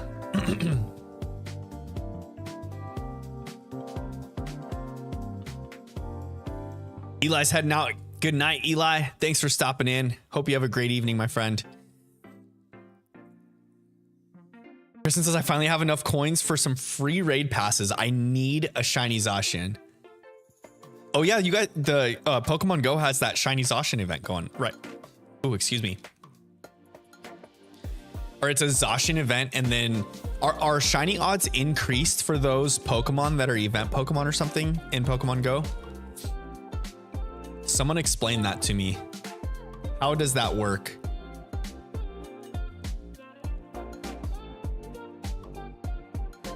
Saw that Pokemon Go was talking about doing, or had like announced that they were doing a Zacian event, but that's about the extent of it.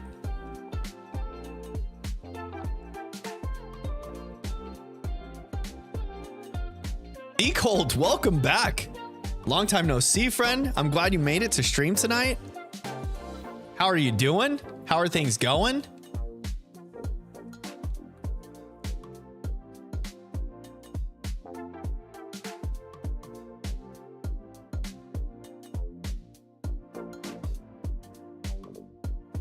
Coming pretty soon. All raids are half raids. Oh wait, there's a marker. All raids are 1 out of 20, and raid days are 1 out of 10. So there's like different days to do the raids. I don't get it. Or you just have raids that happen at all times, and then like there's specific raid days and the shiny odds are increased even more. Pretty. Legendary raids are 1 out of 20. Ah, I see. That's pretty good odds. But you have to use like some sort of in-game currency to do the legendary raids. The internet is being funky. Oh no. Hopefully it shakes out, calms down, and gets back into a nice stream for you. Zacian will be 1 out of 20 for a shiny. Did you guys get your shiny Zacian at the end of Sword and Shield? Speaking of which, so I saw someone post today on like Pokemon Twitter that shiny Zacian and Zamazenta event that they did was like right at the 2-year mark of Sword and Shield. And we are coming up on the 2-year mark of Scarlet and Violet. Be pretty cool if we get some sort of Miraidon and Koraidon event. That would be sweet. You get 1 free pass a day for raids. Oh, nice. And then when your friends send you gifts, it'll come with coins, and you can use those coins to get another raid pass. Can you just stockpile raid passes before the raids start? That way, like on the day of, you just spend all your raid passes, and you're just like you're in it to win it. Oops.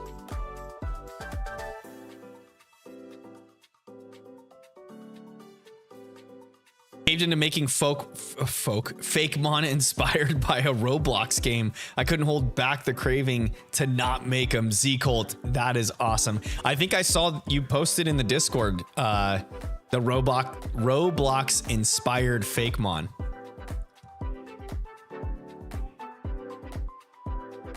They were pretty cool.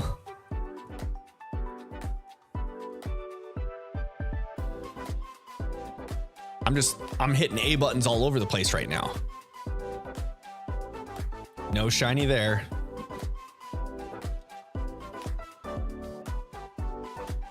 Dude, I'm telling you, like, this loading screen has taken so long that I've already reset Soul Silver twice.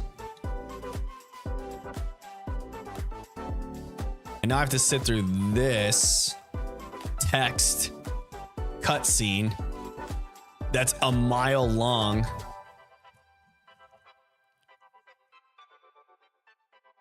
No shiny in Soul Silver.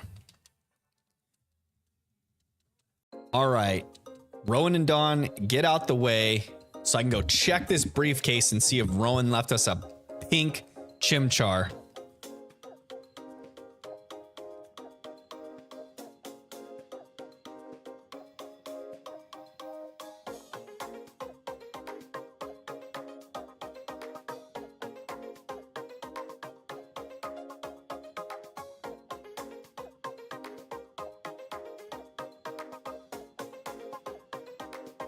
think that's 4 resets in the time it took me 1 for the Chimchar. And each reset in Soul Silver is technically 3 encounters for me.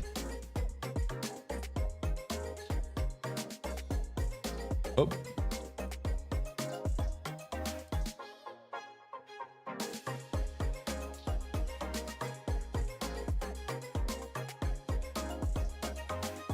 Some more have come to though, or to thought, that being Secure and Kikure.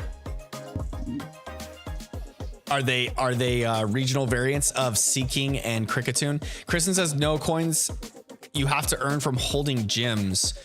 Raid passes you can have a bunch. Remote raid passes you can only have 5 at a time. Oh, I see. I see. How do you hold a gym? You have to have a team of Pokemon that hold. Okay. We have people staying in the Airbnb next door to us, and I'm pretty sure they brought a dog with them. And so our dogs are just like going nutty every time they hear the dog outside. They just keep running through the doggy door.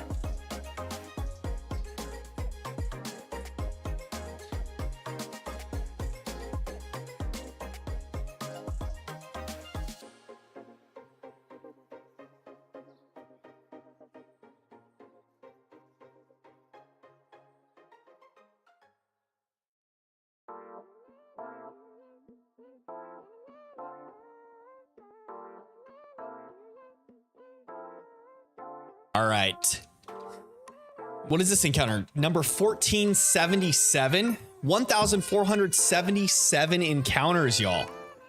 I can't believe we've gotten to this point. I mean, I can. I'm excited that we have.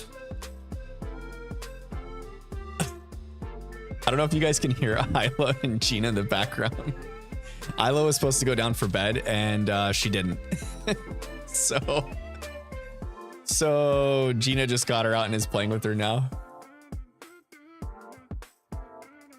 And they're doing that thing that babies do where they like put their mouth over, or their hand over their mouth, and then just and they're in the living room just doing it loud. But I don't think you guys can hear it because I have my my noise gate like maximized on my microphone so that you don't hear the dogs barking nonstop.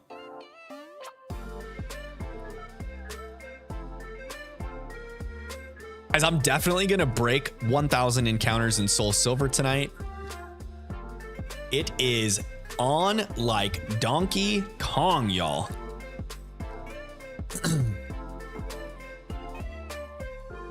I'll probably post in the Discord as I like progress through the shiny badge quest. Shiny badge quest. Bah, bah.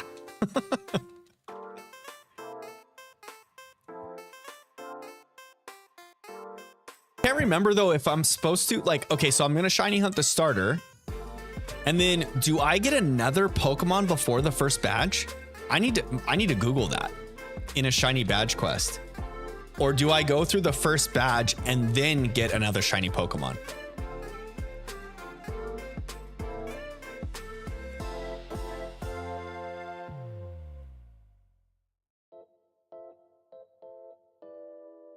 Decold says that that Secure and Kikure are version exclusives like Walking Wake and Iron Leaves. Got it. And that Secure is a psychic poison type, and that Kikure is a fighting and normal type. What is it with the fighting normal types?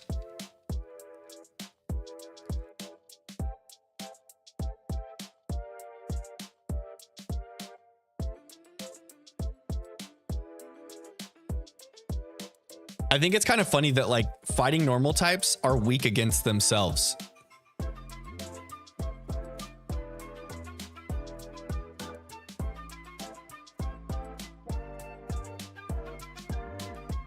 No shiny Chimchar on 1478. Shiny Card Project, welcome, welcome. How we doing tonight? I'm home from my vacation. Nice. How was it? You're doing a staycation, right? Isn't that what you said? You're having a nice little staycation. What'd you do?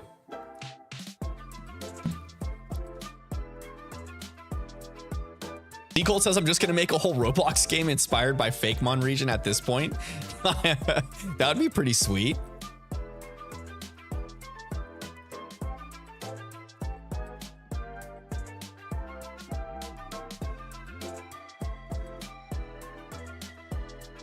Isn't Roblox like Minecraft? Like a survival game like Minecraft is, right?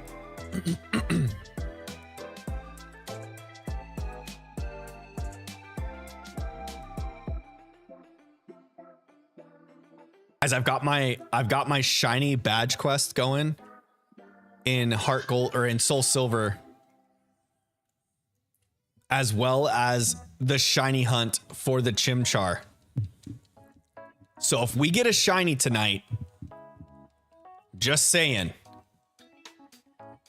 the chances are higher than they would have been on any other stream night.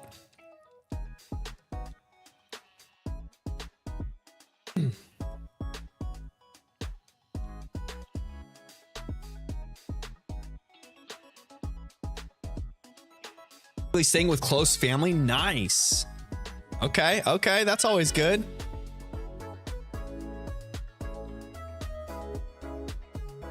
Had some family in town this last weekend hanging out with us. It was a good time. We just hung out, did a little barbecue, pool day on Saturday, I think it was.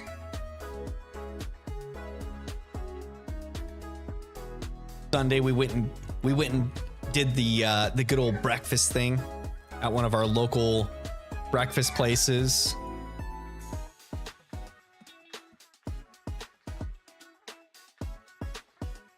Oh goodness.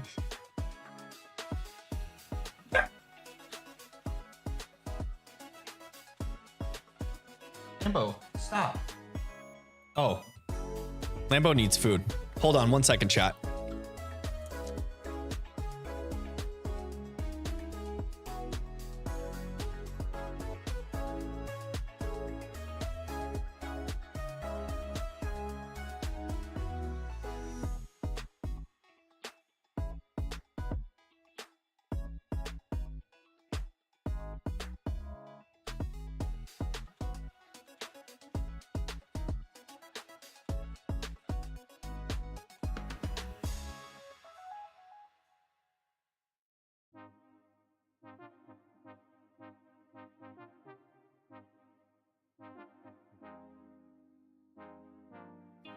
Poor dude was barking because he didn't have any dog food in his dog bowl.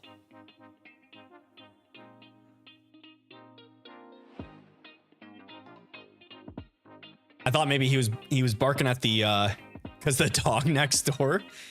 He's just sitting back here waiting for me to get up and give him some dog food. That's all. Poor little dude. Can you guys see him stream?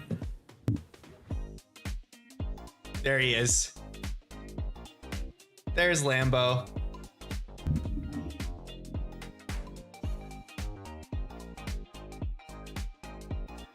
There's the puppers.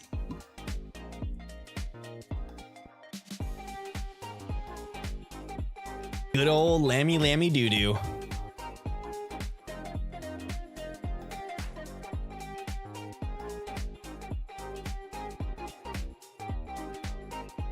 All right, no shiny and Soul Silver. We keep rolling.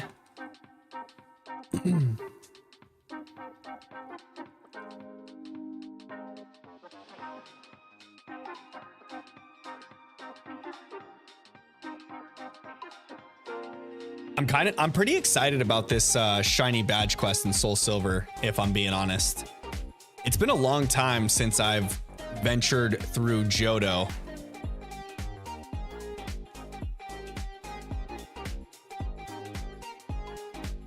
Craig, welcome to the stream tonight, my friend. It's good to see you, buddy. Chat, everyone in chat, drop some sparkles and some waves for my good friend Craig, stopping in to hang out with the fam bam. You love to see it.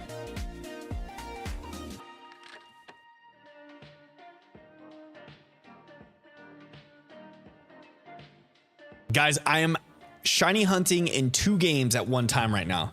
You guys can't see all of it because it's happening on the DS as well as the Switch, that is, for our shiny Chimchar. But I'm also shiny hunting a starter in Soul Silver because it's a 15-year anniversary. I think it's the 15-year anniversary.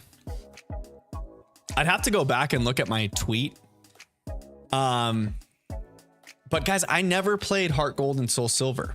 So I'm going back and playing Soul Silver because I finally got my fingers on a copy and doing my first ever playthrough of Soul Silver. We're making it spicy. We're doing a shiny badge quest in Soul Silver. Craig says, how are you, my friend? I'm doing great, Craigie. Thank you for asking. How were your tacos tonight, Craig? What kind did you have? Did you get some carne asada tacos, al pastor tacos, fish tacos? What'd you eat, dude? I need to know. I need to know. Right now.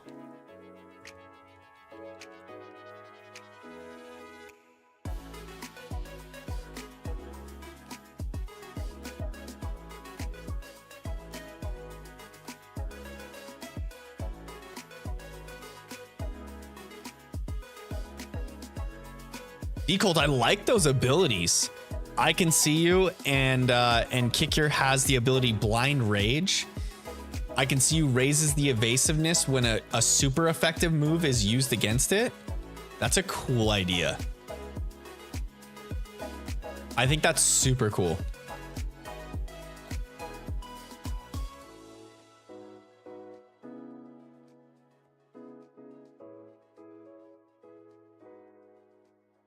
I think the Blind Rage one has a neat like theme to it. I just don't know how like applicable it would be, you know, with it only being effective with sound moves.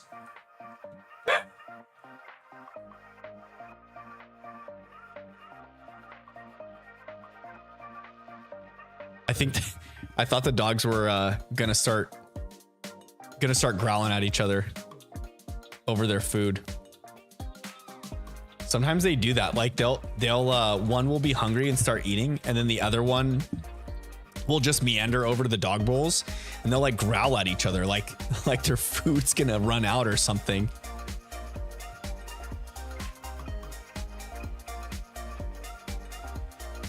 I just think to myself, you guys realize that your food is never ending. Like, you don't ever have to worry.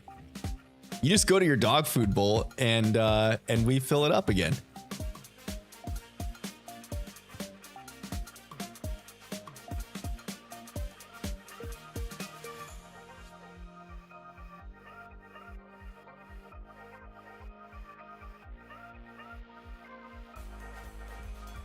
Guys, are you gonna watch the Baltimore regional, or not Baltimore? Baltimore was last weekend. The Dortmund regional is gonna be this weekend. We're gonna have an EU tournament this weekend in Regulation H. It's gonna be super exciting. This last tournament in Baltimore was so nice. It was just cool to see like the different Pokemon being used now that, you know, like legendaries, restricted, legendaries, paradox, all of them were ink-snayed out of this regulation. Kind of brought everyone back down to a more manageable power level between Pokemon, which makes a lot more Pokemon more viable.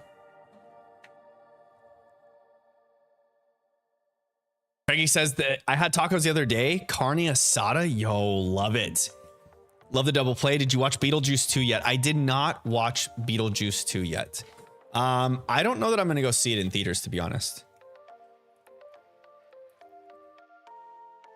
Especially after your glowing review of it, I don't know if I'm going to go see it in theaters. No, but even even before listening to your podcast, I wasn't sure about going to see it in theaters anyways. So, yeah.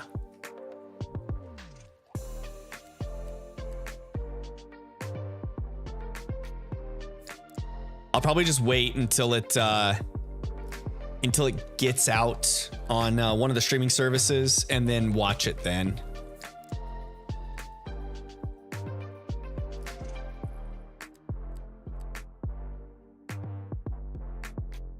I think I've realized I realized how much more downtime there is on this soft reset, or like soft resetting the Switch, compared to other consoles by doing this tonight. I knew that it was pretty slow to soft reset the Switch, because it's not technically a soft reset. It's like a whole you're rebooting the game basically, right? And like if you've ever done a soft reset on one of the other consoles, you know that it's quicker, but you don't realize like how much quicker these soft resets are on the DS compared to this game.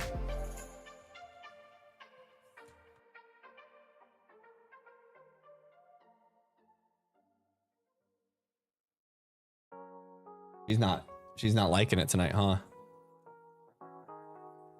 Baby Isla does not want to go down for night time, y'all.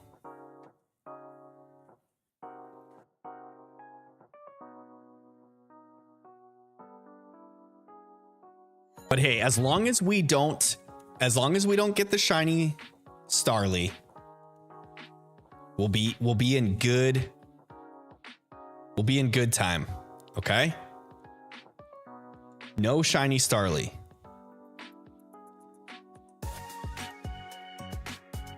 That's another nice thing about the Soul Silver hunt. I'm not gonna get a non-catchable shiny because I could just see the shiny when you're, cycling through the Pokemon that you pick. So that'll be good.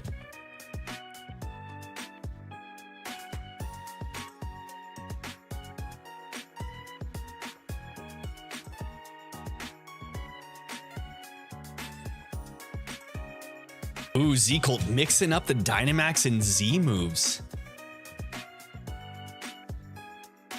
Are you wanting to put all of the different gimmicks in one game? You're gonna have a G Max move for one of the Pokemon and then a Z move for the other one?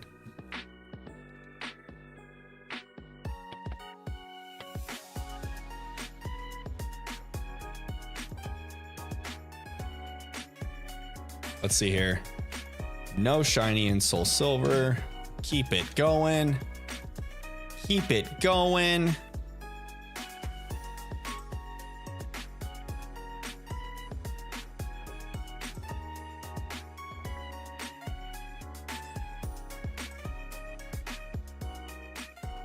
Is the music too loud, y'all? Or is it okay? It's not like blowing anyone's ears out. That's what I'm worried about.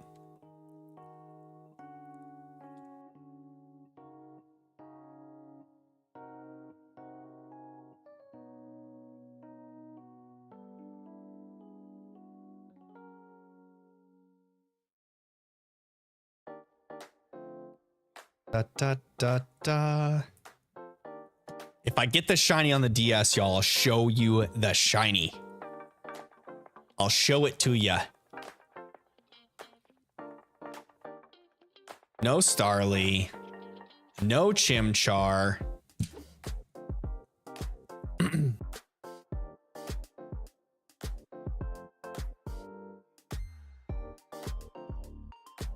See how far we can get on this one.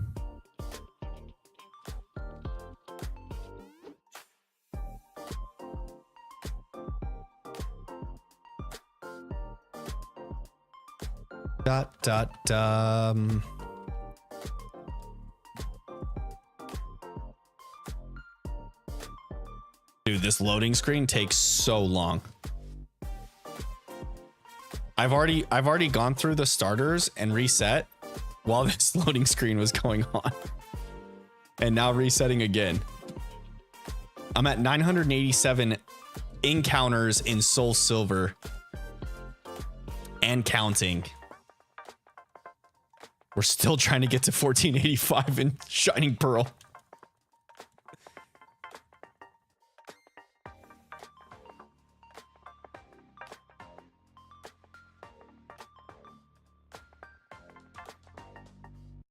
All right, 990 over there. And now I finally get to walk into the lake and start smashing the A button through this cutscene. What's more fun than shiny hunting in BDSP? Shiny hunting in or soft resetting hunting in any other game besides BDSP. Let's just say that. Did I start any of the Marvel shows? I'm behind on. Yeah, I'm in the middle of She-Hulk, actually. And then I was thinking about doing watching Echo next, but since you were texting me, or were we texting, or did we talk about it in our gaming Discord? I can't remember. But either way, you had talked to me about Miss Marvel, that you kind of liked that one. So I think I might put that one up on the deck after She-Hulk. So I'll get through She-Hulk and then probably watch Miss Marvel and then watch Echo, I think. I don't know if I'm going to watch Secret Invasion. And then what's the other one? There was Echo, She-Hulk, Secret Invasion, and Ms. Marvel. Yeah, those are the four that I hadn't watched yet. That's what Daredevil said? Wait, what?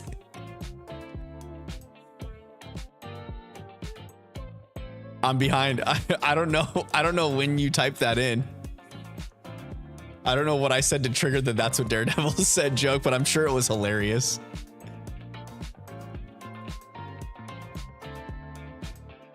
Ms. Marvel, maybe? I don't know. Craig, I think you had mentioned that that Daredevil makes a cameo in She-Hulk as well, right?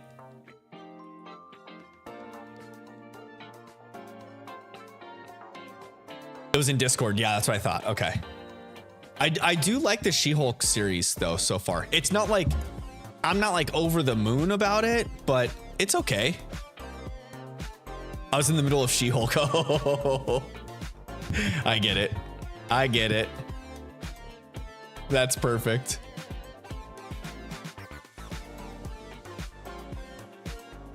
Oh, shiny starter in Soul Silver. But guys, I'm at 999 encounters in Soul Silver. I'm gonna break 1,000 right here. We're gonna be at 1,002 encounters here in just a few seconds.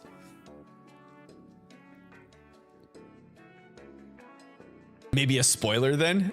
Oh no, you already told me that that he makes a cameo, I think.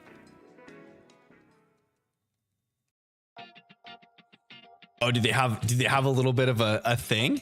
Do they have a little bit of a thing? Daredevil and She-Hulk? That's exciting. An Alaskan Metagross being rock and ground type? Yo. Quadruple weak to grass. Careful with those rock and ground combos. Do I have any Halloween plans and outfit ideas? Yes. Yes, I do. Gina and I talked about, so we have all 4 of our munchkins this year for Halloween. And we talked about doing Mystery Inc., all of us together. So I'm going to be Shaggy. Gina's going to be Velma. Chandler wants to be Fred. And Aubrey wants to be Daphne. And then we're going to make the babies Scooby and Scrappy, or else make one of them Scooby and then maybe make Liam Scooby and Isla a Scooby snack. So I don't think we've decided on Isla being Scrappy or a Scooby snack yet. I kind of like the Scooby snack idea better. But we have like one of those pull around wagons that looks like a Volkswagen Bug. And so the idea was to maybe get like some cardboard on the outside of it, cut it out like the mystery ink van, and then like color it in, you know, or paint it so that it looks like the mystery ink van. And then that way the babies can chill inside the van and we'll go around, going around town with it. I think that'll be cool. That's hilarious. Yeah. It'll be exciting. If we can pull it off right, it'll be good. It'll be good. Gina's usually really good about pulling off Halloween costumes. I am not as much. She's a lot more creative in that kind of stuff than I am, but we'll rely on her expertise. A regional Salamence being grass and rock. Ooh, that sounds kind of exciting, Z-Cult. I like the grass and rock shout out for a regional Salamence. That'll be great, Ralph says. Can't wait to see pics. Yeah, I'll probably post them in Discord. I'll post something in Discord.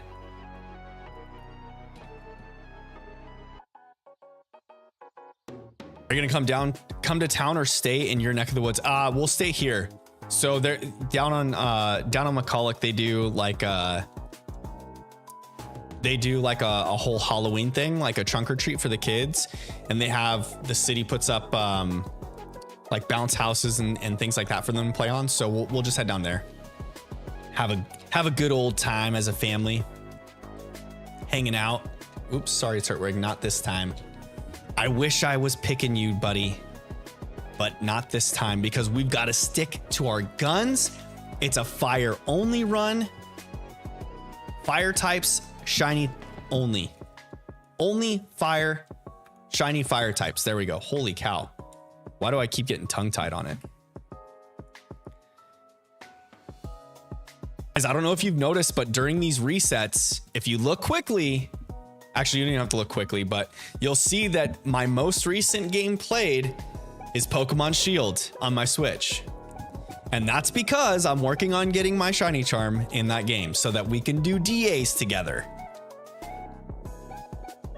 That way we can shiny hunt as a team, as a unit, as the fam bam all together. Did I ever watch the new Velma show on HBO? No, I didn't know that they had a Velma show on HBO. Is it good?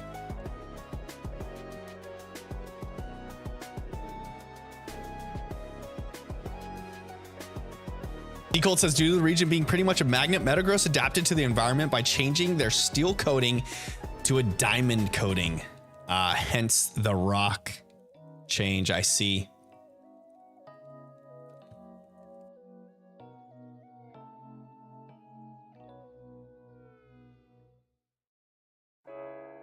All right, come on, Rowan and Dawn. Get out the way. Move, Rowan and Dawn. Get out the way. Come on, Barry. Abinator, welcome to the chat. How we doing tonight, Abinator? How were your tacos today, Abinator? Abe-nator. Is it Abe-nator? Tell me how to pronounce your name correctly so I don't keep butchering it, by the way. What kind of tacos did you eat tonight, by the way? Carne asada? Chicken?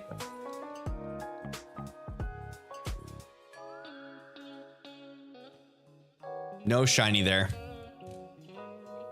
No shiny there.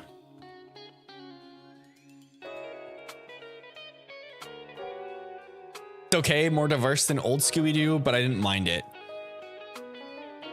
I think season 2 recently came out. Oh, okay.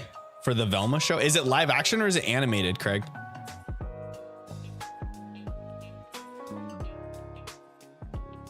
Abe-nator had lingua tacos? Yum. Oh my goodness. You're speaking my lingua.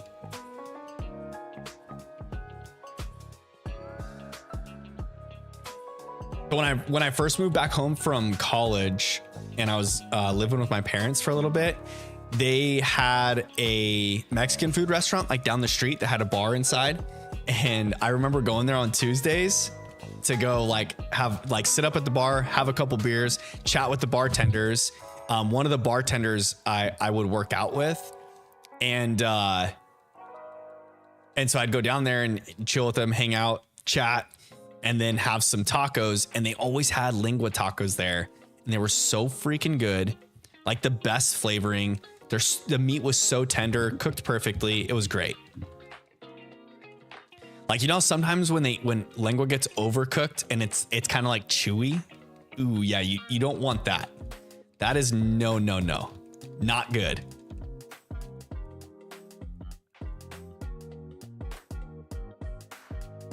An animated series? Ah, okay. I'll have to give it a shot. I'll have to take a look at it. I did watch a little bit of the Champions League today, though. I watched my Milan team get blasted by Liverpool. So that was kind of not fun. We started out super hot, though. Like the team, Christian Pulisic scored a goal in the 2nd minute of the game. It was like just a cracker, just a banger of a goal too. And then, yeah, then they just fell apart from there. Our defense was terrible. We couldn't hold possession. It was not good. Not good to be a Milan fan watching Champions League today. But I digress. We don't need to talk about Champions League soccer.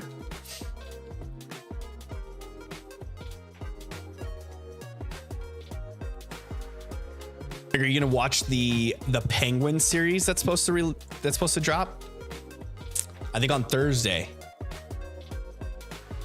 But I don't know if it's gonna drop all the episodes at one time, or if it's supposed to be like a weekly drop thing. I think it's like 8 episodes long or something like that. I'm pretty excited for it. I think Colin Farrell did a great job in the movie.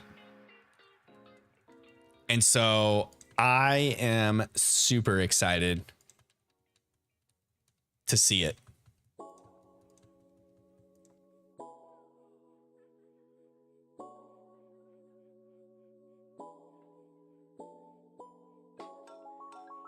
Pokemon, what's going on? We're getting our starter. That's what's going on, Shredder.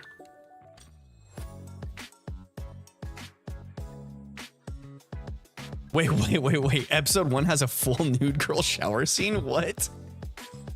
So I gave it a few episodes. Ah, that's funny. So it's like a total adult show. What's your favorite Halloween episode of all time you did? Wait, what's my favorite Halloween episode?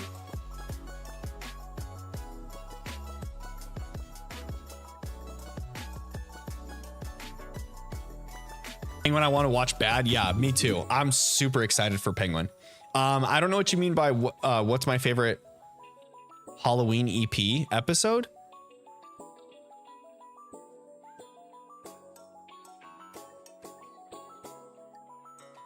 Oh, outfit, Halloween outfit. Got you. What's my favorite Halloween outfit I've done? I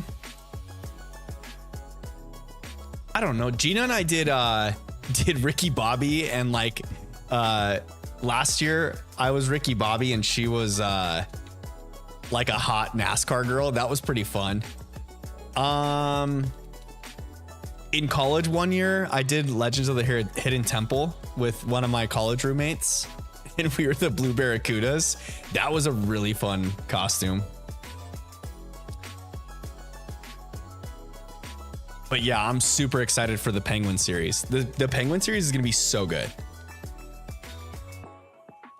I feel like as long as they stick to the same like mood and theme of what the Batman movie stuck to, we'll have a really good TV series on our plates.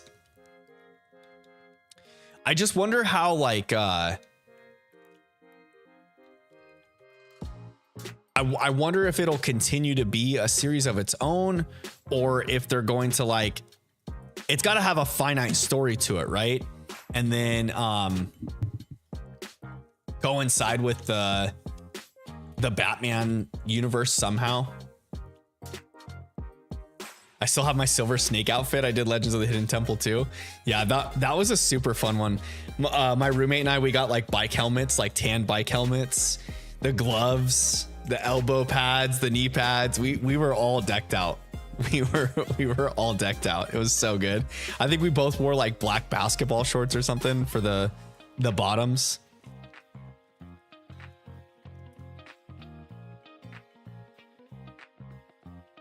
Legends of the Hidden Temple was such a great show. I remember watching that show as a kid, just like thinking that would be so cool to be on that show. And I think like at the end of the show, they would always have like, you can like mail in a resume to like get picked to be on the show or something.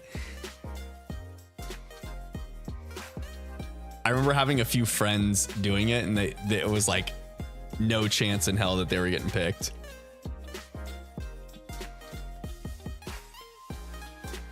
You created tokens? Oh, nice. I think it'd be cool to have like the temple or the like the statue that you get or whatever that they get in the maze at the end, the shrine. There you go, the shrine of the silver monkey. That's what I'm thinking of. Dude, that was such a good show.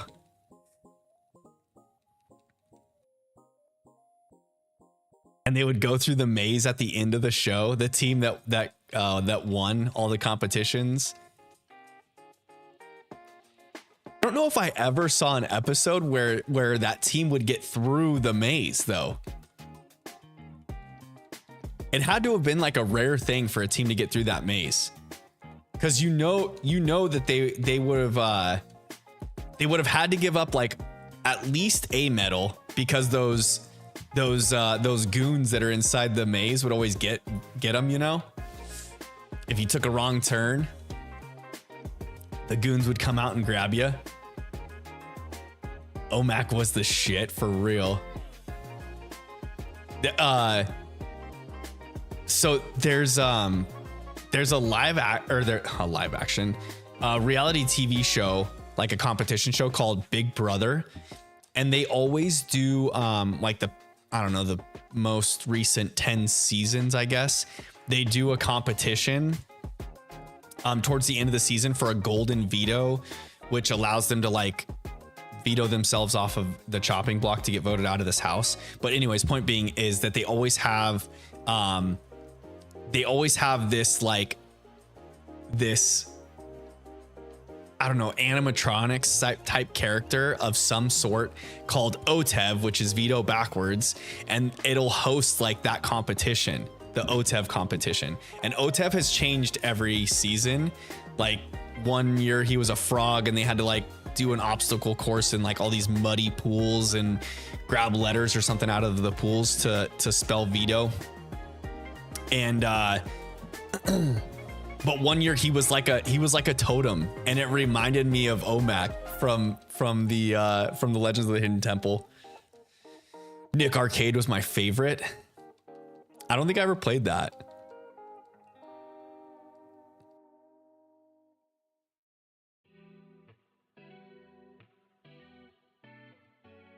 You saw someone complete the maze and you lost it? It was only like 1 out of 30. Yeah, I swear, like it was, I don't remember any of those teams ever getting through that maze, that temple maze. That was like, that temple maze was the shiz.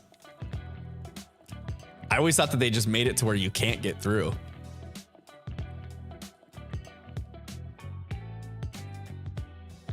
Nick Arcade was a game show? I don't remember that one. I don't remember Nick Arcade.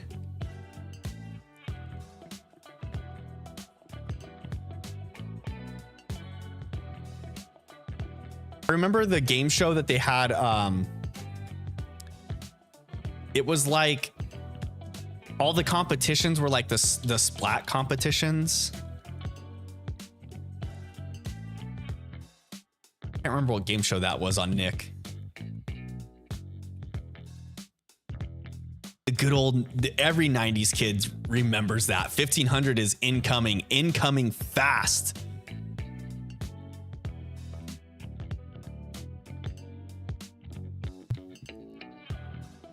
They controlled Mikey and played in a real arcade game? Yo, I don't remember that game show at all. And that was like one of the Nickelodeon game shows? Well, obviously it's called Nick Arcade. I feel like I would have remembered that and probably would have liked that show. I don't remember that one.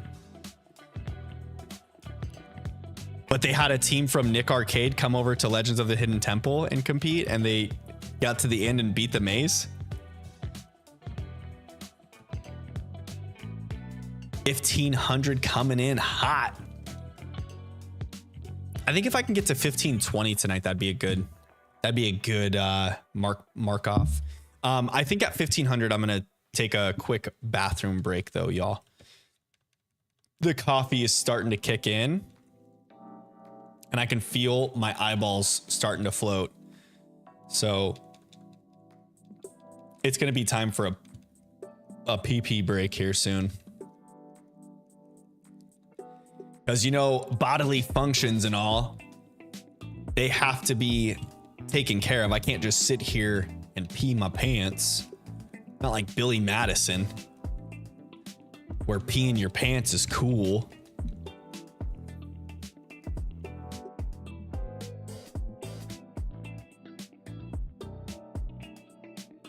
All right, come on. Please leave the shiny Chimchar in the briefcase, Rowan. Please be a shiny Chimchar. Please, please, please, please, please, please, please. I know you want to be shiny.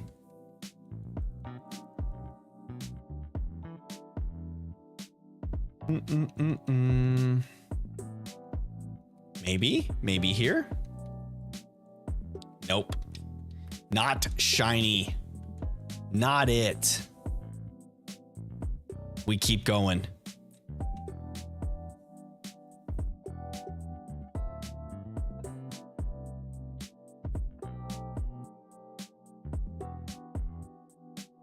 Logical Raptors fan, did you put a guess in last chat when you came in? You text me a link? Oh, nice. Okay. Text me a link to the Nick Arcade, baby. Yeah, I don't remember a Nickelodeon show like that where the game show was like a video game. So they would go into the video game, or they controlled a video game to like play. I guess I can just watch the link that you sent me. That'll be good. That'll tell me all the questions I'm asking.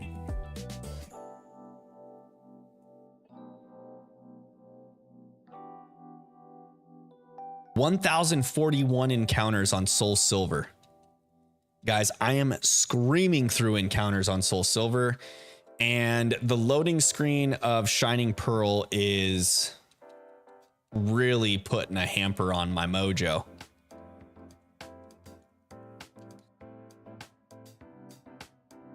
I beg your pardon?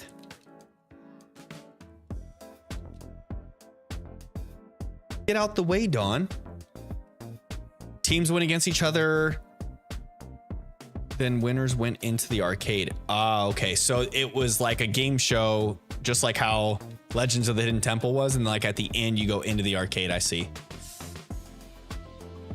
And they would actually go into the arcade themselves. So they had set up like an obstacle course that was like a video game, I'm guessing.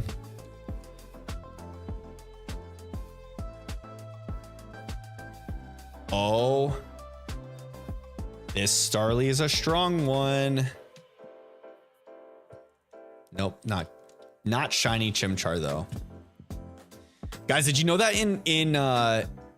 in Brilliant Diamond and Shining Pearl, when you go into like random encounters like that, if your trainer pops up on the screen beforehand, it means that your random encounter has it's so many maxed out IVs. I think 2 maxed IVs. So it means that their like stats are good.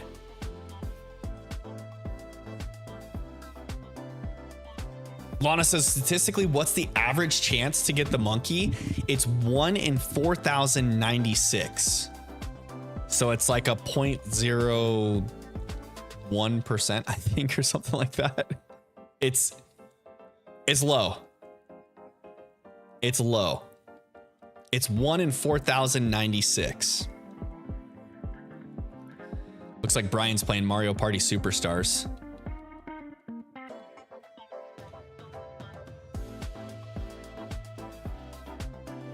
We need a day where we watch a few episodes of Nick Arcade. Heck yes, please and thank you. Actually, just any of those old school Nickelodeon game shows were so good.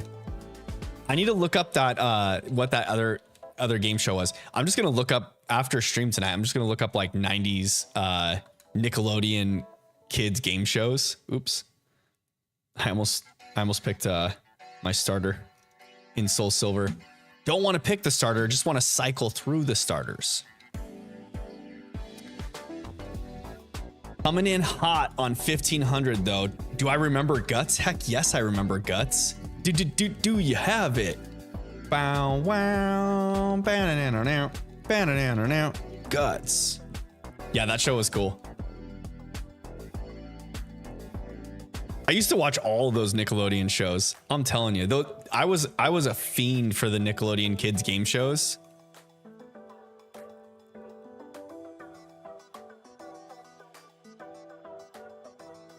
Guts always kind of reminded me of like what was that show? American Gladiator, I think it was called. Because you know how they would in Guts they would have a competition where the teams would be like in a maze setting where like one team would be knocking out the other teams. And it always reminded me of American Gladiator. You guys ever watch American Gladiator as a game show? That was like an adult game show though, but it was pretty sweet. And they had like famous athletes that would just beat the crap out of normal people. Nickelodeon or Cartoon Network, and tread carefully with your answer. Dude, I don't know if I had a favorite between the two. Because I liked them for different reasons, you know?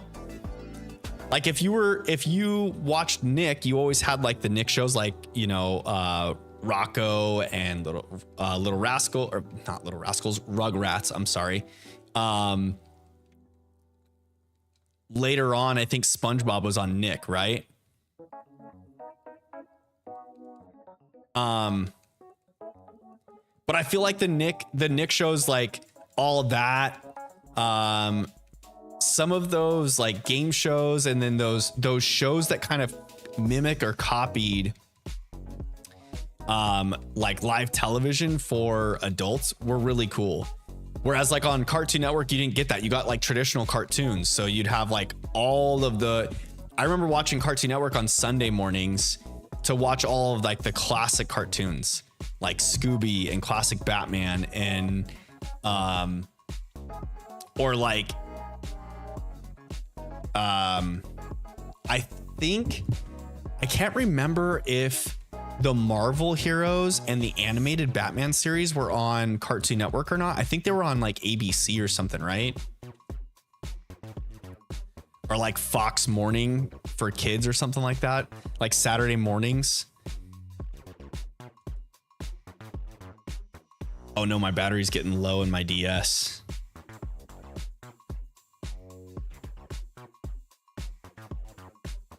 No shiny on the Soul Silver. I think I have my charger over here somewhere though. There's a really good good American Gladiator documentary on what streaming service is it on, Craig? I might need to check it out.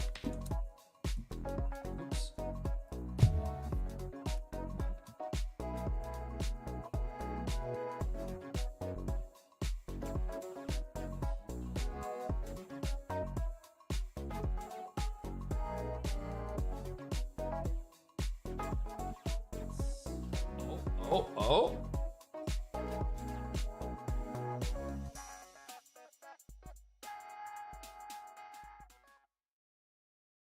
Perfect. My charger for my DS reaches from the plug-in over there to the DS console where it's sitting on my desk. They were WB shows, now HBO. That's what it is. Yeah, WB with Animaniacs, and you would have like animated Spider-Man, X-Men, the Batman animated series, the American Gladiator documentaries on Netflix. I'm gonna have to check that out.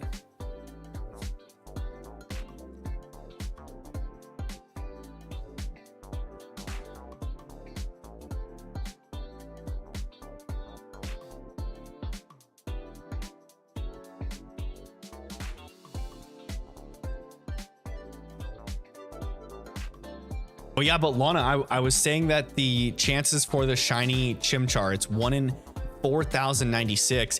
But what's crazy is that generation 4 and before that, so anything like generation 4 or below, the shiny odds is 1 in 8,192. The base odds. So like in the Soul Silver game that I'm shiny hunting starters in, the odds are 1 in 8,192. Pretty crazy. Box 45 was the channel. Was the channel for the animated Marvel shows. I just remember the animated Batman series, and then Batman Beyond after that was really good. I wish they would make like a live action version of Batman Beyond on HBO. I think if they were to do a live action version of Batman Beyond, similar to how HBO did Titans, I think that would be good.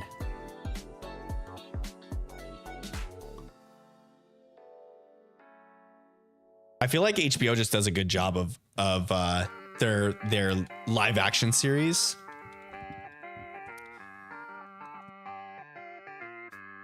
McGinnis, baby, that's right. Good old Terry. And then I like the idea of like an old bat, you know?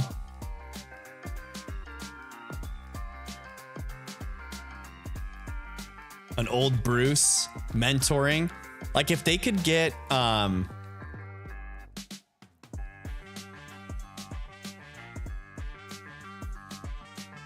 if they could get what's his face that played, gosh dang it, what's his name? The guy that plays Beetlejuice. I can't think of his name right now. I'm blanking. That played Batman. If they can get him to come back for the Flash movie, they could definitely get him to come in for an HBO series and do a Batman Beyond HBO series. That would be freaking sweet. Give me Terry McGinnis live action and give me Michael Keaton. Thank you, Craig. Give me Michael Keaton as an old man Bats mentoring Terry McGinnis in a futuristic world.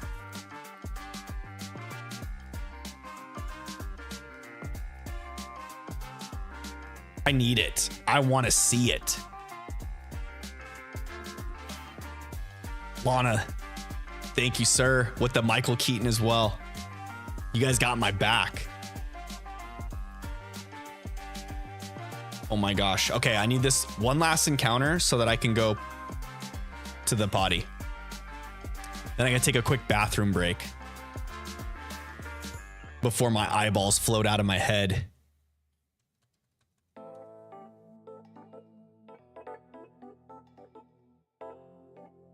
Dude, I swear these soft resets in Soul Silver are so much faster than this game. As this loading screen has been on, I've already gone through the starters and reset. Like I reset one time right as this loading screen was going on, and then I went through the starter selection and reset again. Craig says, I love you, buddy. I'm gonna go play Astrobot. Have an amazing night. And I love your channel. Thank you so much, Craigie. I appreciate you stopping in. Thanks for hanging out with me. Thanks for chatting with me. And I love you as well, my friend. Hey, if you haven't already, guys, please drop a like on the stream, hit that thumbs up button for me. It does help out, push this stream out into the YouTube algorithm, encouraging others to come hang out with us, the fam bam, as we shiny hunt for Pokemon and do cool Pokemon playthroughs. And the cool thing is, it's free for you. It's cool for me. It helps me out, and takes like a second. You just click the thumbs up button. An Astrobot, baby. Let me know how that. Well, I'm sure you'll probably talk about it on the podcast, so I will keep my ears and eyes peeled.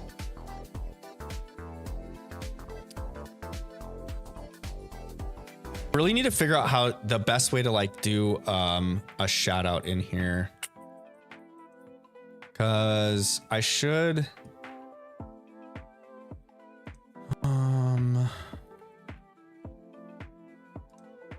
put your channel.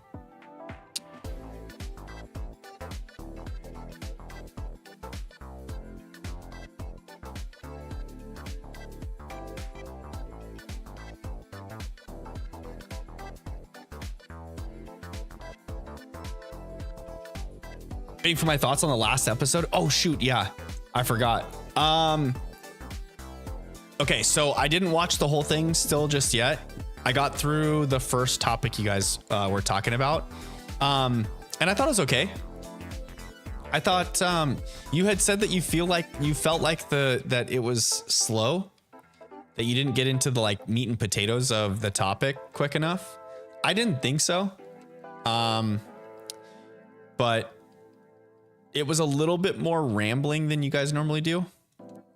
So maybe that's why you felt that way. I'm not sure. Ooh, it's a strong Starly. It's not a shiny Starly though, so we're good. Darn it, no shiny Chimchar either though. Okay, I'm gonna let this load up real quick. I'm gonna go take a quick bathroom break. You guys sit tight for me, hang out here. I'll have the tunes jamming for you, and I will be back in 2 shakes of a lamb's tail, because my eyeballs are about to float out of my skull and I can't have that. I will be right back, y'all. See you soon.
Okay, we're back.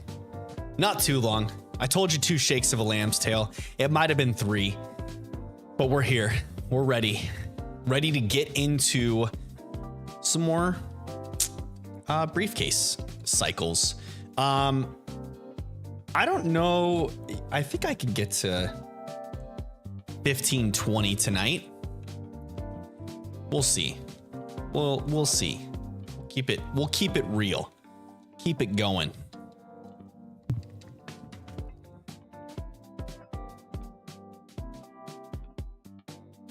We just need to get this pink monkey already, you know? But yo, these soft resets in Shining Pearl, Brilliant Diamond, Shining Pearl, BDSP, it's like not cool. The loading screens just take forever.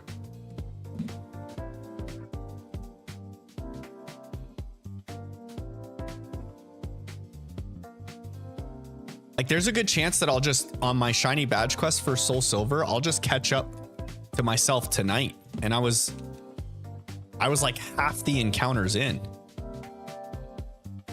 Which, I mean, technically I'm getting 3 encounters at a time on Soul Silver. So it's like not quite equivalent, but still.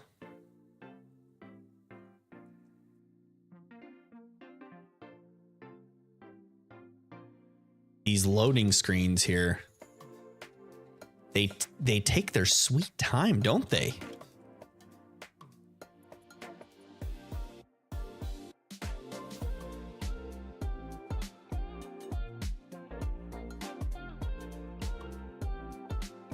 Like I've already done another reset in Soul Silver. Going on to the opening title screen, and in we go. Still waiting for, there we go. There's Shining Pearl. And I've got another batch of starters up and resetting. Just crushing it in Soul Silver. Just crushing encounters. These loading screens are killing me. They kind of kill my patience as well. But such is soft reset hunting in BDSP, which is one of the only ways to shiny hunt, or actually it is the only way to shiny hunt Arceus on the Switch, right? So if you're looking to shiny hunt Arceus, just prepare yourself for soft resets like this, because they take a minute. The loading screen takes some time, y'all.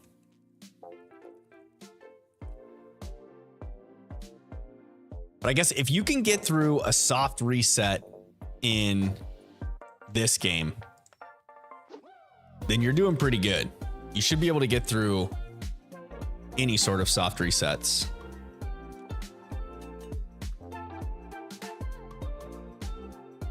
Oops. Not Cyndaquil. None of those are shiny. We reset again. It is kind of nice though to have like this shiny badge quest hunt going on at the same time. I should probably figure out a good way to like set up a camera for this. That way I can add that to the screen somehow. You know, I think it'd be cool to have both hunts going on at the same time for you guys to see. The shiny badge quest thing is kind of just like a personal thing for me though. So I wasn't like adamant about getting it on stream particularly. But it is cool to know that it's going on in the background. I'll probably post updates as I progress in the Discord. So if you want to follow along the shiny badge quest in Soul Silver, definitely hop into the Discord and I'll do updates in there.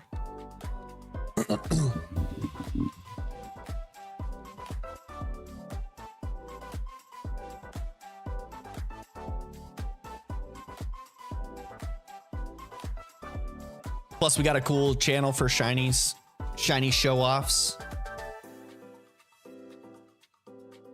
So if you guys find any shiny Pokemon and you want to share them with the community, there's a good spot for it. All right. Let's see here. Did Rowan leave us a shiny Chimchar this time? 1,503. Is this the shiny we're looking for? Could it be? Could it be? I feel like a Dr. Seuss book now. Sitting over here rhyming simple words. Start making up words just to rhyme my sentences.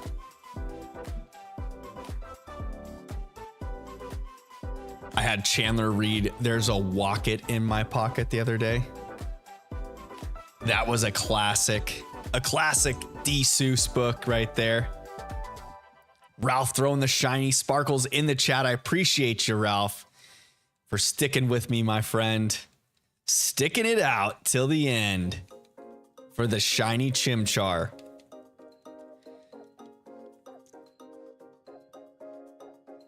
I can totally see why streamers shiny hunt off stream as well to like keep things like this progressing.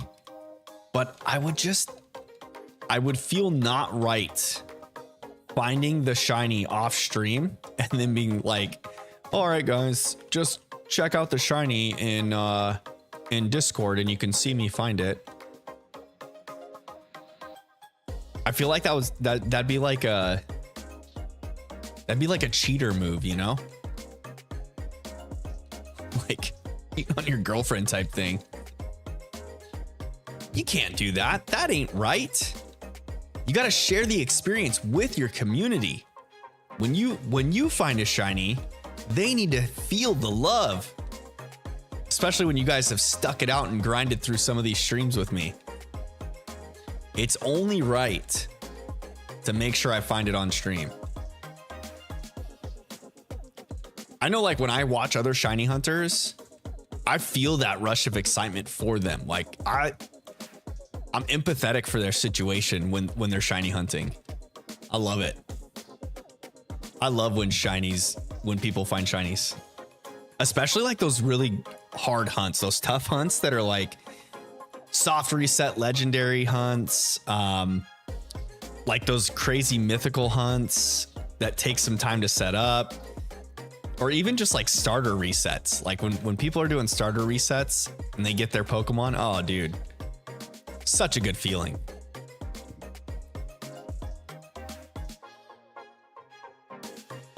Plus, I'm super excited that my first playthrough of Soul Silver is going to be a shiny badge quest. It's been a long time since I've been through Johto, so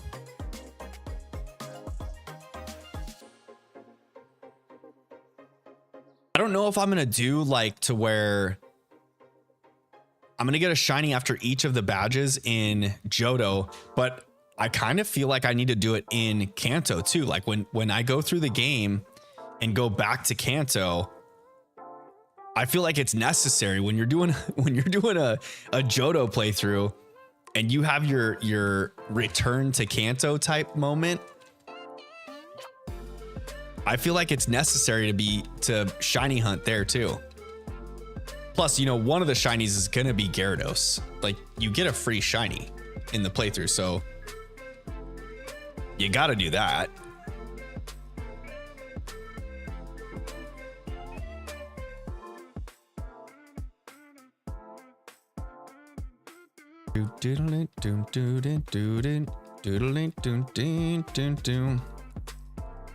All right, come on. Rowan, I know you want to do it. I know you want to leave me the shiny. 1,505. This would be a good number to leave it on, Rowan. Leave me the shiny Chimchar this time.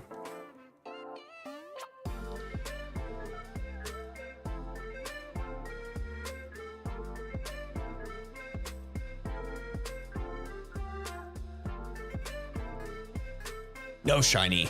Darn it. That's not the one. Ralph says about to go back to playing through my second Brilliant Diamond playthrough. I wish I wasn't so thirsty for Arceus and just hunted Dialga first. Oh no.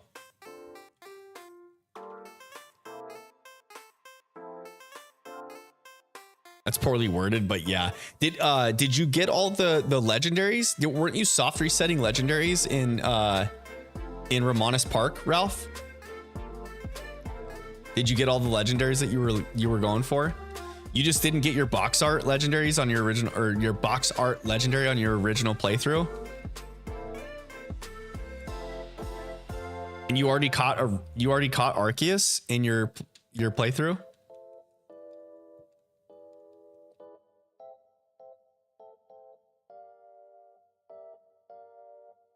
I think an Arceus hunt at the end of this would be fun. Like the culmination of playing through this shiny fire type only playthrough. Like my reward to myself is a soft reset hunt for Arceus. Oh God. That could be bad news bears. Back for a minute, Blue. Welcome back. Good to see you, buddy. It's 12 a.m. right now. Yeah, it's getting pretty late. I don't know how farther I'm gonna go actually. I was gonna try and make it to 15:20 tonight, but I think I might call it at like 15:10, 15:15. It's getting pretty late for me too. It's it's past 9. It's 9:18 for myself. Skipped everything in my first playthrough except for Romanus Park, Giratina, and Heatran. So your first playthrough, you did get all of the legendaries from Romanus Park, Giratina, and Heatran.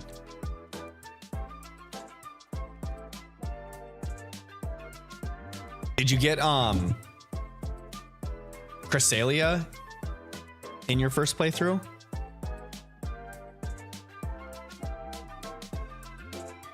I'm trying to remember, like, because you have to go to that island to get her, but you have to like. To get Cresselia, you have to go to that island, and then gosh, I can't even remember how to do it. It's something to do with like the Sailor's Son, and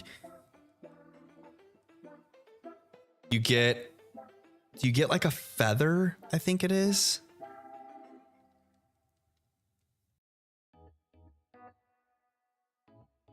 And I can't remember, I think Darkrai and Shaman were just timed events, right? In BDSP. So you can't get Darkrai and Shaman anymore.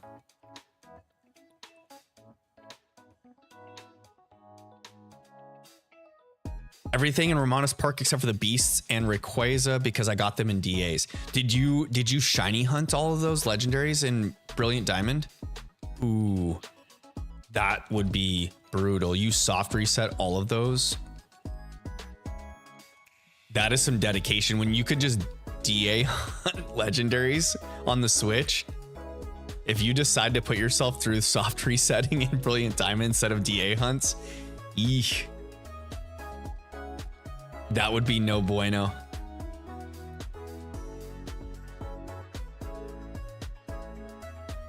But I guess like if you don't have a consistent group to DA hunt with, I could totally see soft resetting in Brilliant Diamond so that you don't have to deal with like all the BS that comes along with DAs.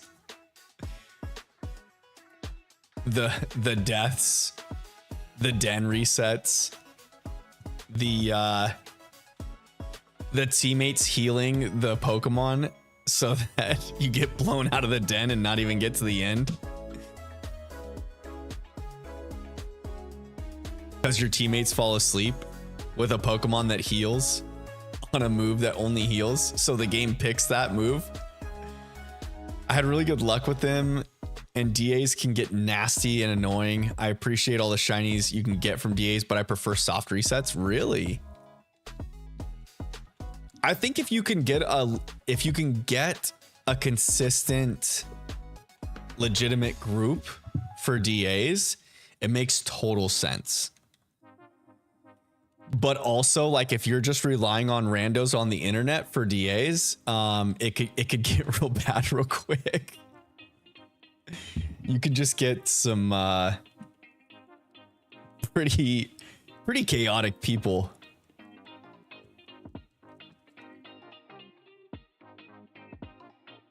So DAs can get tough. I totally understand that.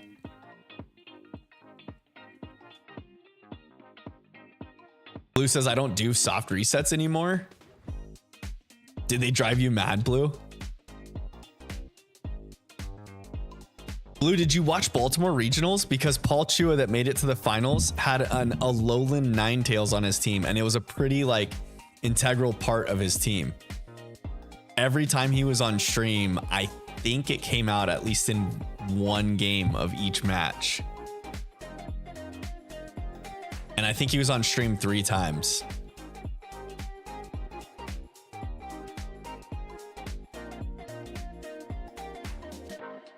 DAs are great with a team, but I mostly play it solo, and it's a real love-hate relationship. Yeah, I could understand that. The freaking the NPCs that you get from the like just the computer players, they're so terrible in DAs. They're just like the worst. The AI decision making is horrible, just absolutely awful. He had what? My day is unruined. Yeah, Blue, dude. I know that you don't usually follow too much of the competitive stuff or play VGC type battles or whatever, but if you go and watch the Baltimore Regionals, Paul Chua, he's a great VGC player. He's got a ton of accolades. He's considered like the best player to not win Worlds. He had an Alolan Ninetales on his team though, and he made it to the finals. It's like the second regional finals that he's made it to in like less than a year, man. He's just cracked. I think he won EUIC last season, the European International. I think he won last season. And then the season before that, he won one of the regionals, and he made it to the finals of one of the regionals last season.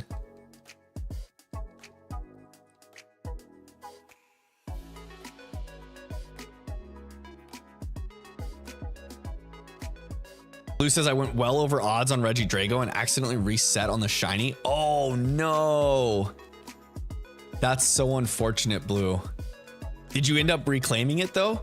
Did you actually get Regidrago shiny? Yeah, going over odds on a soft reset's tough. But the thing that you always have to keep in mind is that odds are just that, right? They're odds for a reason, and they always tend to even themselves out. So percentage wise, you may have a few back-to-back like really long hunts, but in general that should mean that you'll have like a couple really under odds hunts to compensate for that. So if you think of it that way, it could be like motivation to stick to it and keep doing it, because then you'll get one that's going to be very, very under odds if you went really, really over odds. You just gotta roll the dice for that next one to be it.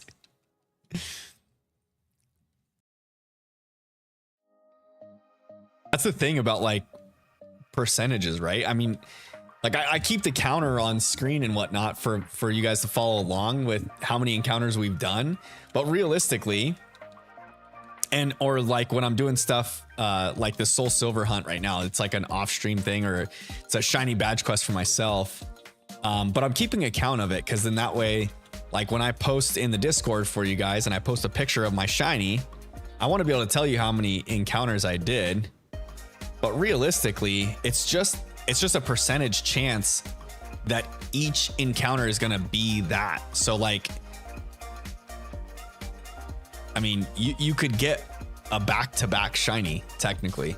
Like in any game, you could find a random encounter, it be shiny, and then go to the next one and it be shiny as well. Like it's not guaranteed that they're always going to be, 4,096 encounters apart.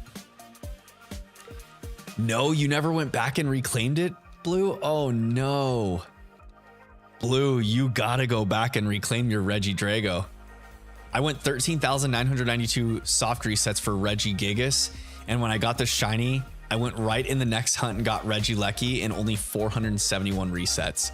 That's what I'm talking about right there. That is some awesome stuff. That still doesn't even it out for you, Ralph, so you should have another one that's pretty low coming in.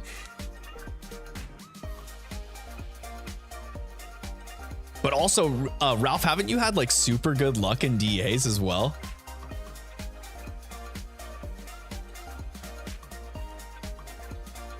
Or you had you were doing the Ho-Oh hunt with Crispy that you went way over odds, right? In DAs. 1510. I think I'll make it to 1520. Going to bed now, Blue. Hey, thank you, Blue. Good night. Have a great evening. We'll see you on the next stream, my friend.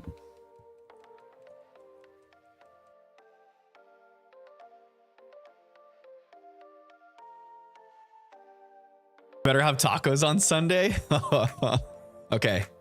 I'll talk to Gina about it. Maybe we'll do fish tacos on Sunday to make up for it. Got Verizion in 1200 soft resets, Cobalion in 6140, which sucked, but then got Terrakion in 500. Are you kidding me?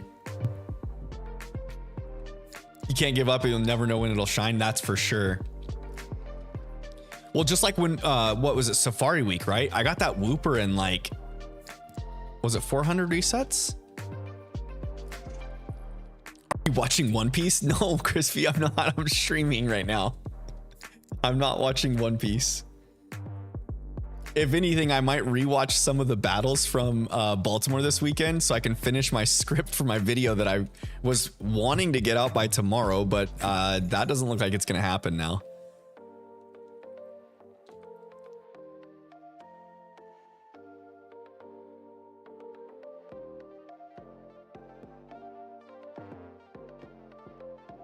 I haven't even recorded yet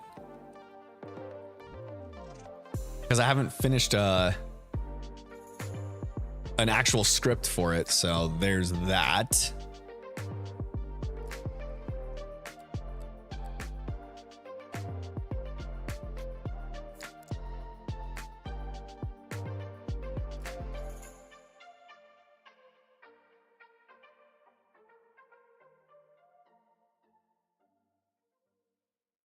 The loading screen, the loading screen. You gotta love the loading screen. It takes such a long time, I mean.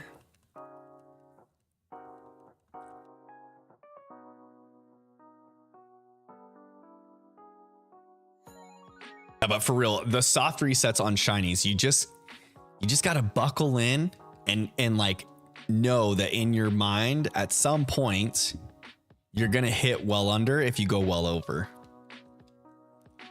Just got to break that mental block.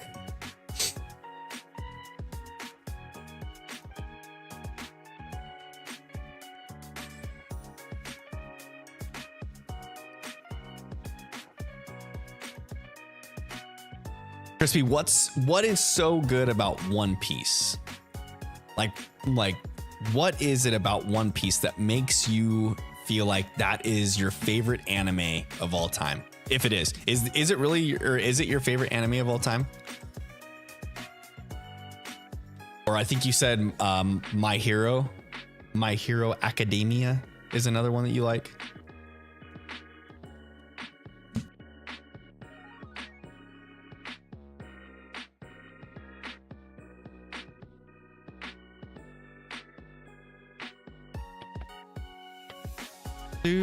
Do.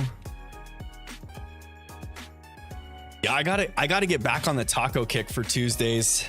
I've been really slacking, y'all. I think this is like the third Tuesday stream in a row that I haven't had tacos. And I went like, what was it, 6 or 7 streams in a row of tacos. That's his favorite show ever, One Piece. everything is good about One Piece. Okay, but you gotta like, is there a certain story arc that makes you love it so much, or is it like the writing, the script, like the action's good?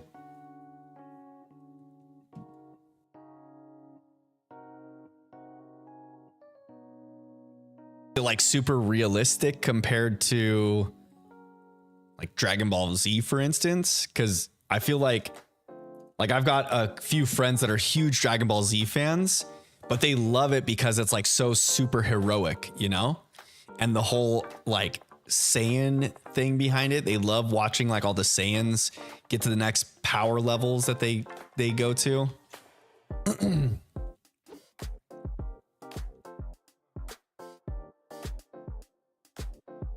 The animation that you like so much, the battle scenes.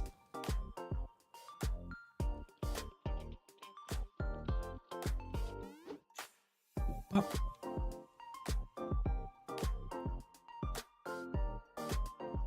It's a lot easier to do the soft resets on Soul Silver while doing my Shining Pearl stuff than I thought it was going to be.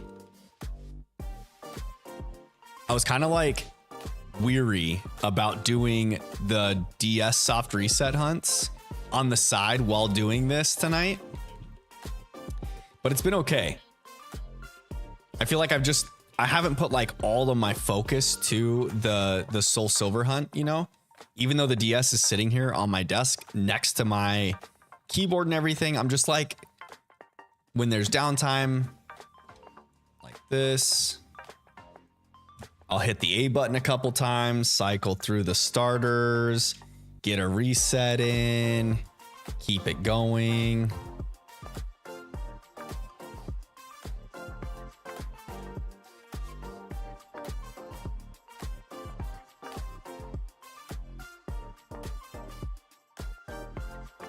The load up screen on the Switch though, or like the loading for the game takes so long.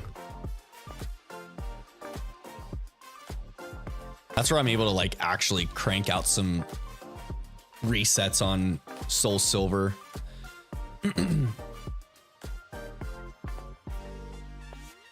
Pop.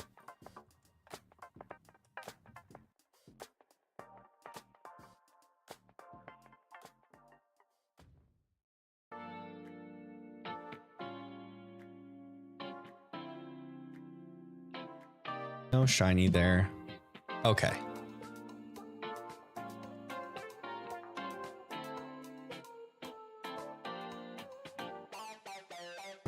Do, do, do, do, do, do, do, do. The story, the characters, everything, just everything about it, everything that happens in the One Piece world.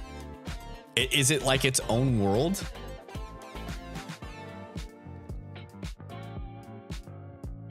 You just love One Piece, Crispy. That's all there is to it. Who's your favorite character in One Piece? I know you said you like the live action version of, was it Robin? I think it was the character's name.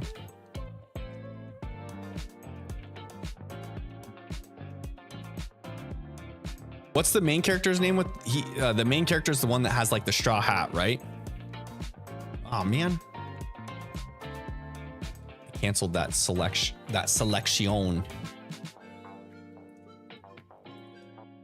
Messed up my selection. Isn't it like is it Luffy? Isn't that his name? Who is the main character in One Piece? Luffy. Monkey D. Luffy? His name's Monkey? Really?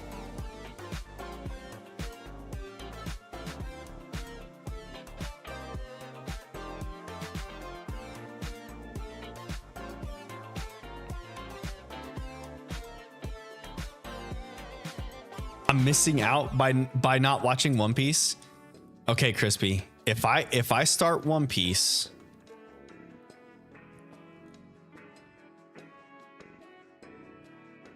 I gotta figure out a show for you to watch. Luffy. His name's Luffy. Is it Luffy or Luffy?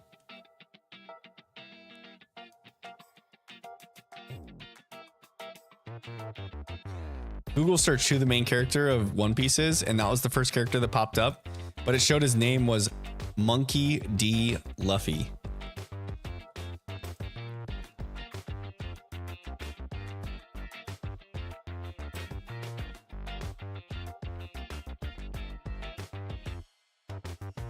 Crispy, who drew your your profile picture that you use?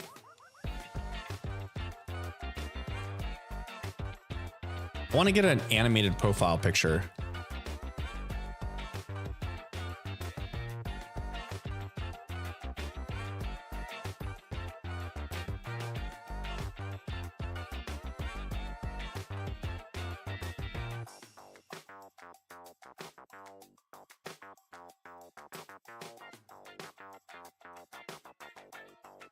Oh, it's a strong Starly.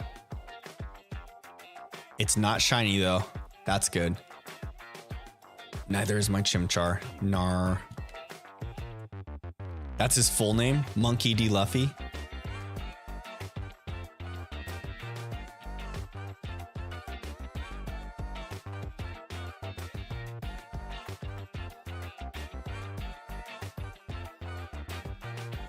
Why did One Piece get like so big recently?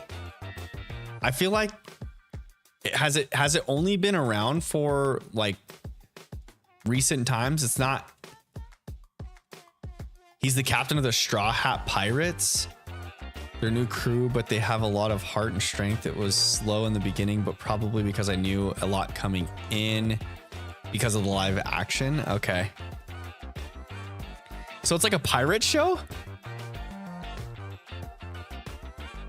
One Piece is about pirates? I forgot who did it. It was 4 years ago.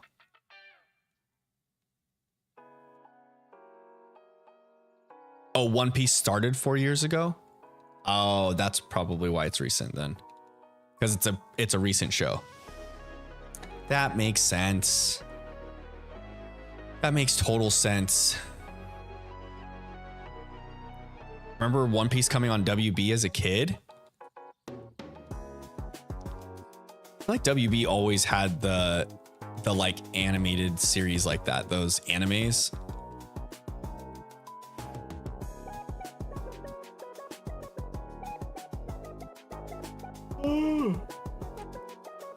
Excuse me.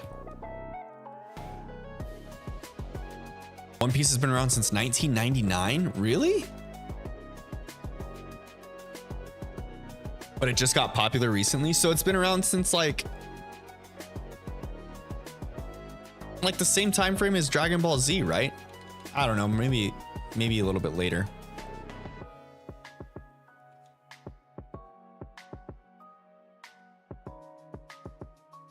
Kristen says it's not as wholesome as Studio Ghibli. That I know. I need to. Kristen, what was your favorite Studio Ghibli movie again? I need to write it down.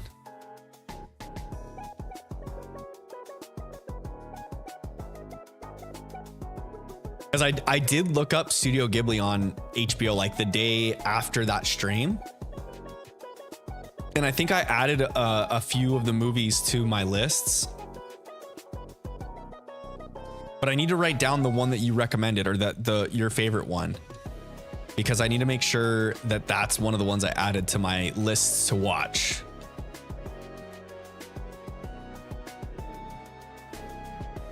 I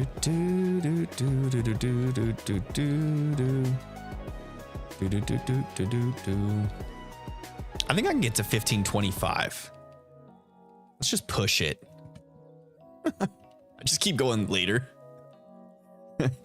Spirited Away, Howl's Moving Castle, and My Neighbor Totoro. Okay, go to my notes. I need to write these down. Studio Ghibli. Oops. Okay. Spirited Away.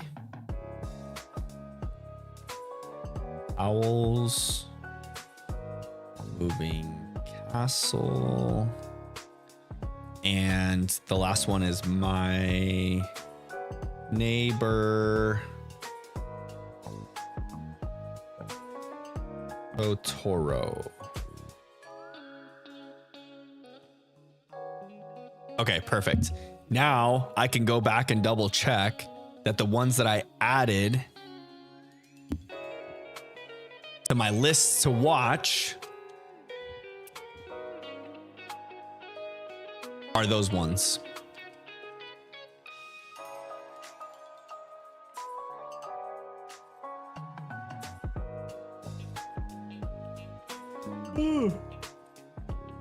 Excuse me. All right, maybe I won't make it to 1525. That's quite a ways away with the rate that these encounters come in.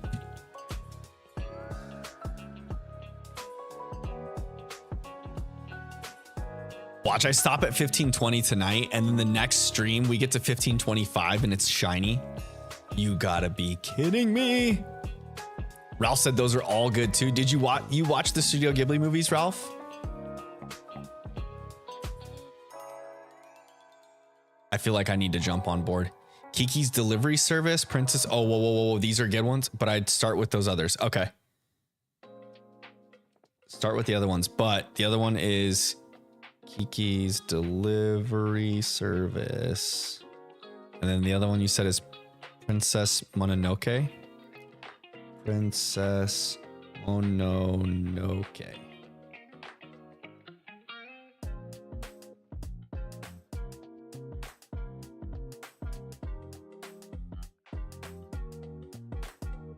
Alf says I haven't seen Howls though, so I'll have to look it up.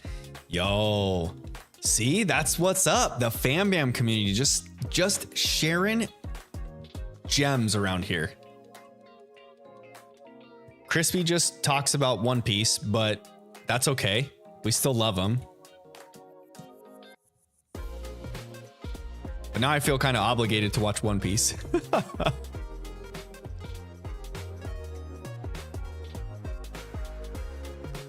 I feel like I need to be part of the in crowd now.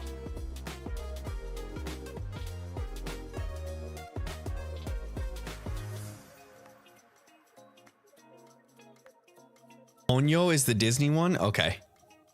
The Disney and Studio Ghibli crossover. Ponyo. All right, added to the list. What was that about, Shredder? That's Rowan leaving starters for us to pick out of his briefcase. Let's go get him and hope that he gave us a shiny Chimchar this time. Please leave a shiny Chimchar for me.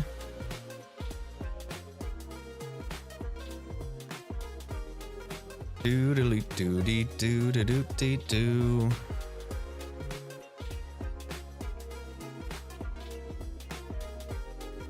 Come on, Chimchar, be pink. Nope. He's not pink.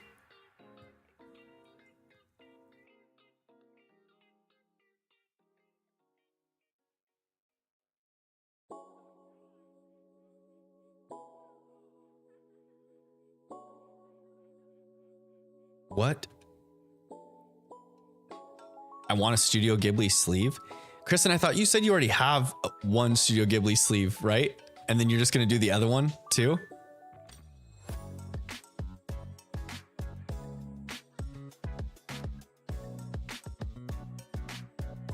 I still need to add baby Isla's lion cub to my tattoo. Oh, there we go. My whole arm is for my kids, and it's a whole sleeve all the way up my shoulder and onto my chest. So I have my 3 kids on my arm, but I need to get baby Isla added like on the side. It's gonna be brutal.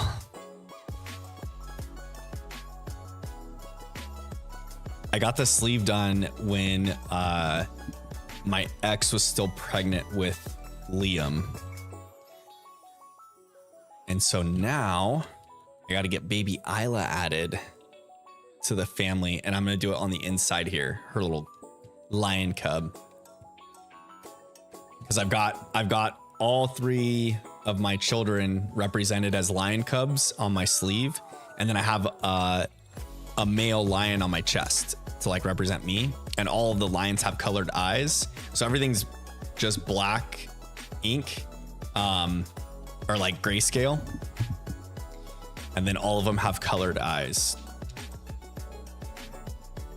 that are the same as all my children's. So I have tattoos, but no Studio Ghibli anything. Oh, okay. None on your arms. Oh, nice. Wrist, thighs, back, and collarbone. Yo, the collarbone's like one of those ones. So I have mine comes up on my shoulder and like down through my collarbone here. It was such a weird feeling whenever they were drilling on the collarbone area, because I could like feel it rattling through like my skull. I wouldn't say that it like hurt too bad. I don't know if there's just like, I don't think that there's actual too many nerve endings right there, but you can just feel it like vibrating all of your like bone structure around there. It's so weird. I feel like the worst part was on my chest, to be honest, like where my nipple is. That was tender.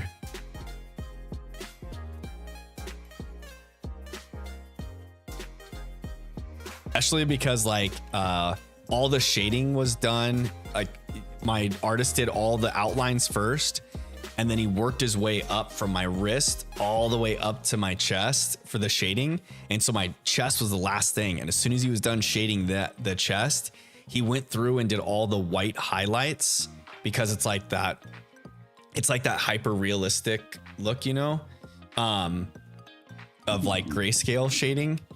And so they add the whites at like the very, very end. And my chest was just irritated already from him shading everything. And then he went in and did all the whites. Oh my gosh. It was like, ugh, the worst pain. That was the worst part of all of it.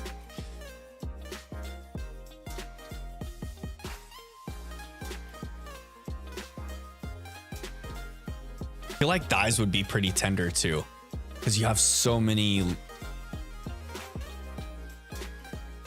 You've got like a lot of muscle there, but I don't know. I feel like that would be a tender. At least the back of your legs, maybe like where the hamstrings are, would be worse.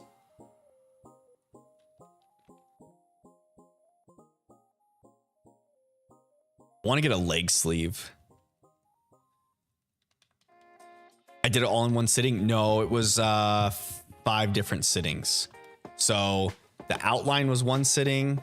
And then he like shaded the first part, and then 2, 3, 4. I think it was 4, maybe 4 or 5. Wait, 1, 2. It was 1, 2, 3, 4 for the shading. It was 5 sessions total. So it was 1 for outline, which was the longest session. It was like, I think close to 8 hours for the whole outline. I think it was like 7 hours for the outline. That's what it was.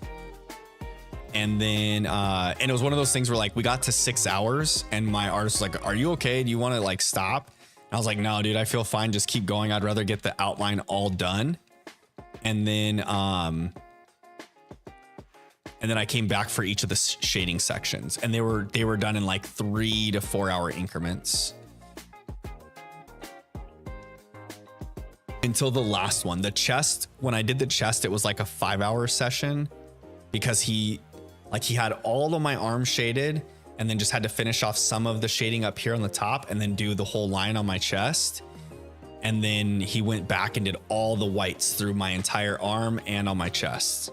And the whites on the chest was the worst part by far. By far the worst pain. Because it was all shaded that same sitting. And then he like he started doing the whites like down by my wrist first, and then made his way back up to the chest again. And by the time he got back to the chest, it was so tender and just like painful. Crispy says, I sent you a video about the breathtaking world of One Piece only. Watch it. Then you can make the decision if you want to watch it or not. Okay. All right, definitely. You sent that to me in Discord, Crispy? I'll take a look at it.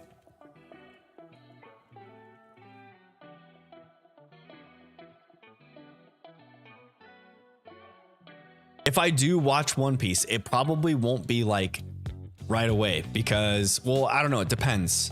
Depends. Because there's the Penguin series releases on Thursday. I don't know if it's all in one shot or if it's going to be like a weekly drop or not. I guess if it's week by week, I can kind of cycle it in then in Discord. Perfect. I'll go check my Discord after stream's over.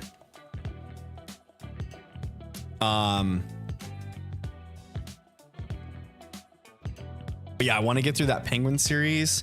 And then there's a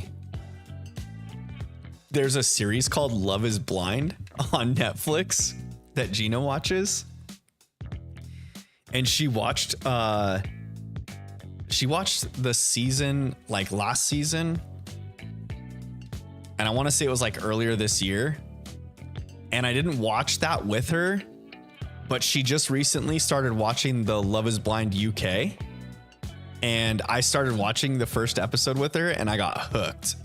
And so now there's a new season of Love is Blind releasing on Netflix, I think in October. So I'll probably end up watching that with Gina during our free time together. So I'll have quite little free time for shows of my own. But I'll probably give it a shot. I feel like the One Piece is kind of reminding me a lot of my experience with Avatar: The Last Airbender, because I had multiple friends tell me to watch Avatar at like different points. And then finally, so like when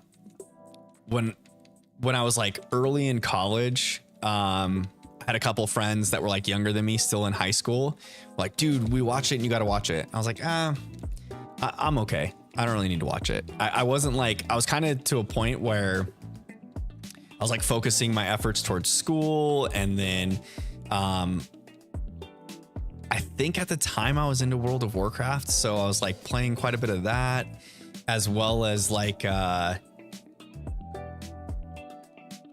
don't know, maybe sports or something else, like, cause I was following college football and college basketball pretty heavily during those times.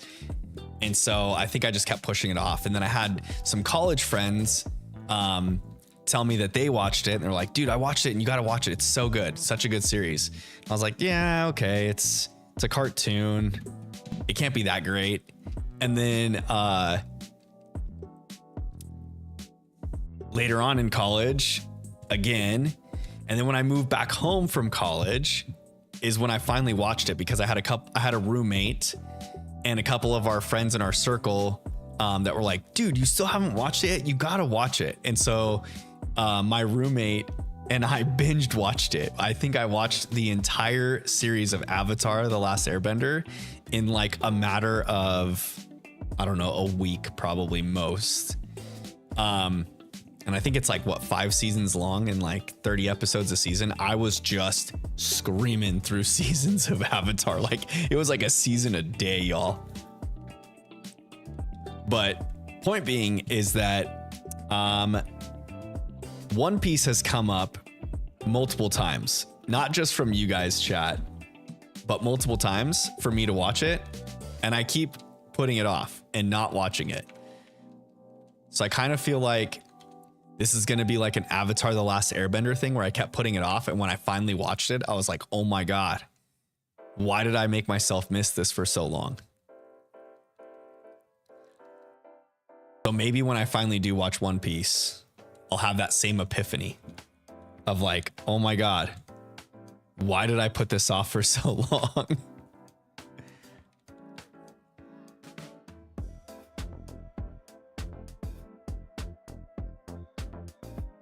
All right.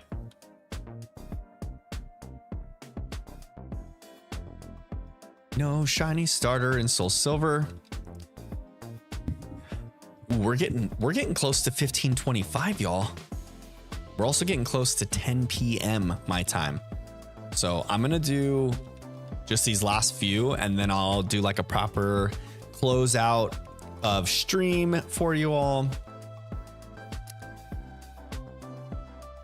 But maybe we'll get the shiny before that happens. Couple more encounters, and then I'll call it. I like to get to a nice even number, you know, like a nice solid number. My ADHD kicks in, I think. I don't know if it's ADHD really. It might just be like a perfectionist thing, or like a particular thing. Like there's a tick in my brain that forces me to like end on nice round numbers.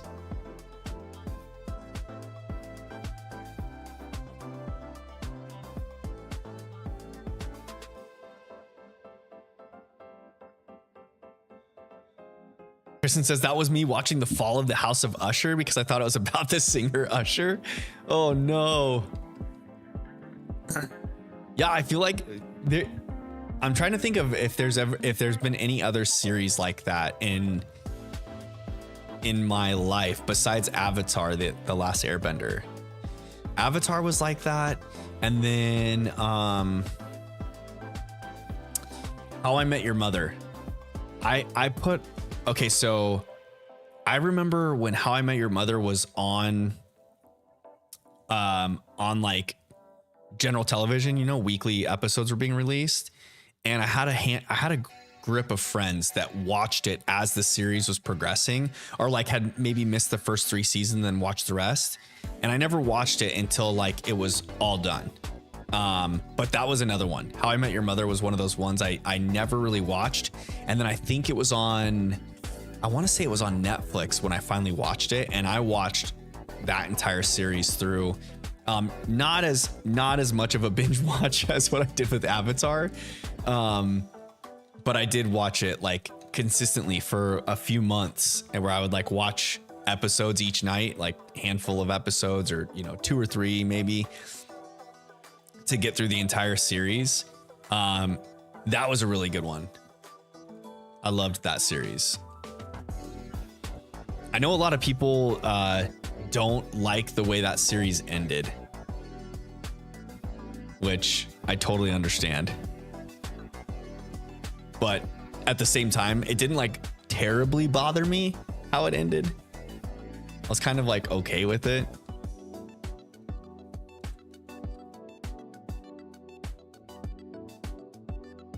Just wanted it to be like I wanted it somehow to circle back to like Ted's character. He was always voiced by who's the guy from Full House? Gosh dang it. His like older character, or like his voiceover character voice, was always voiced by it's gonna bug me if I don't know the name. IMDb.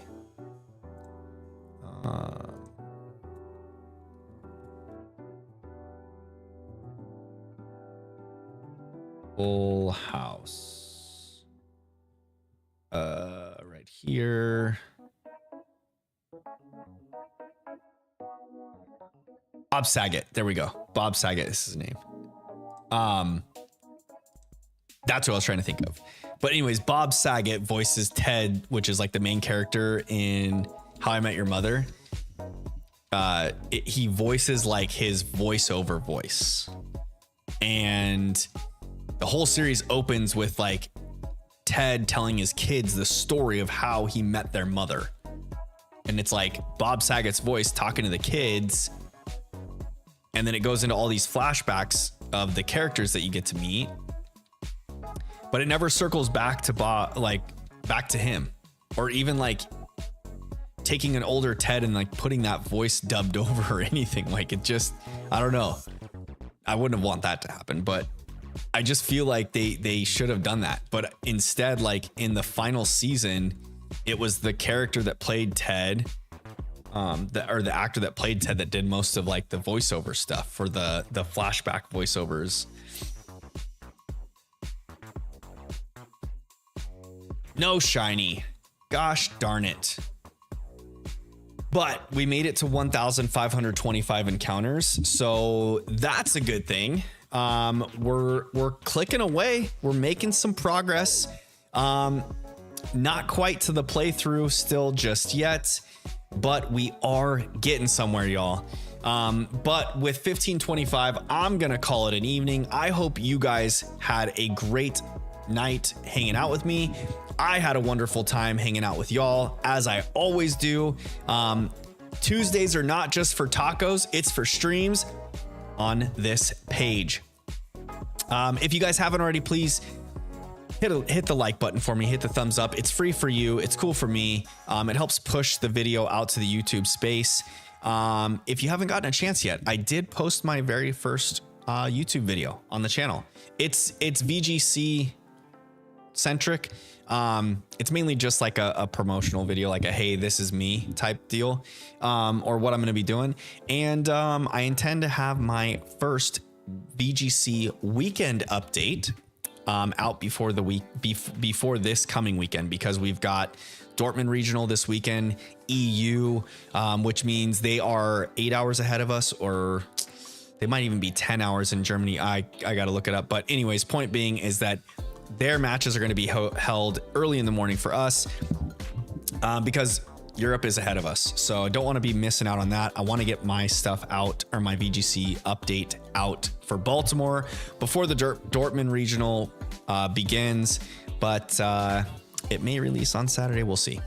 We'll see. I'm not going to force it. I'm just going to keep doing my thing. But I will be back on Sunday for another stream, probably right back into the briefcase simulator, to be honest, because I really want to get this shiny Chimchar so we can get our playthrough going, y'all. I'm excited to get this Sinnoh playthrough going, and it's making me anxious that I'm still not at around like 2,000 encounters, because I feel like we started this hunt a while back, and I keep doing other streams in between, and it's kind of putting a wrench or a block in the flow of things. So we'll be back to the briefcase simulator on Sunday. I hope you guys have a great evening. I will see you guys then. And yeah, good night, y'all. See you later.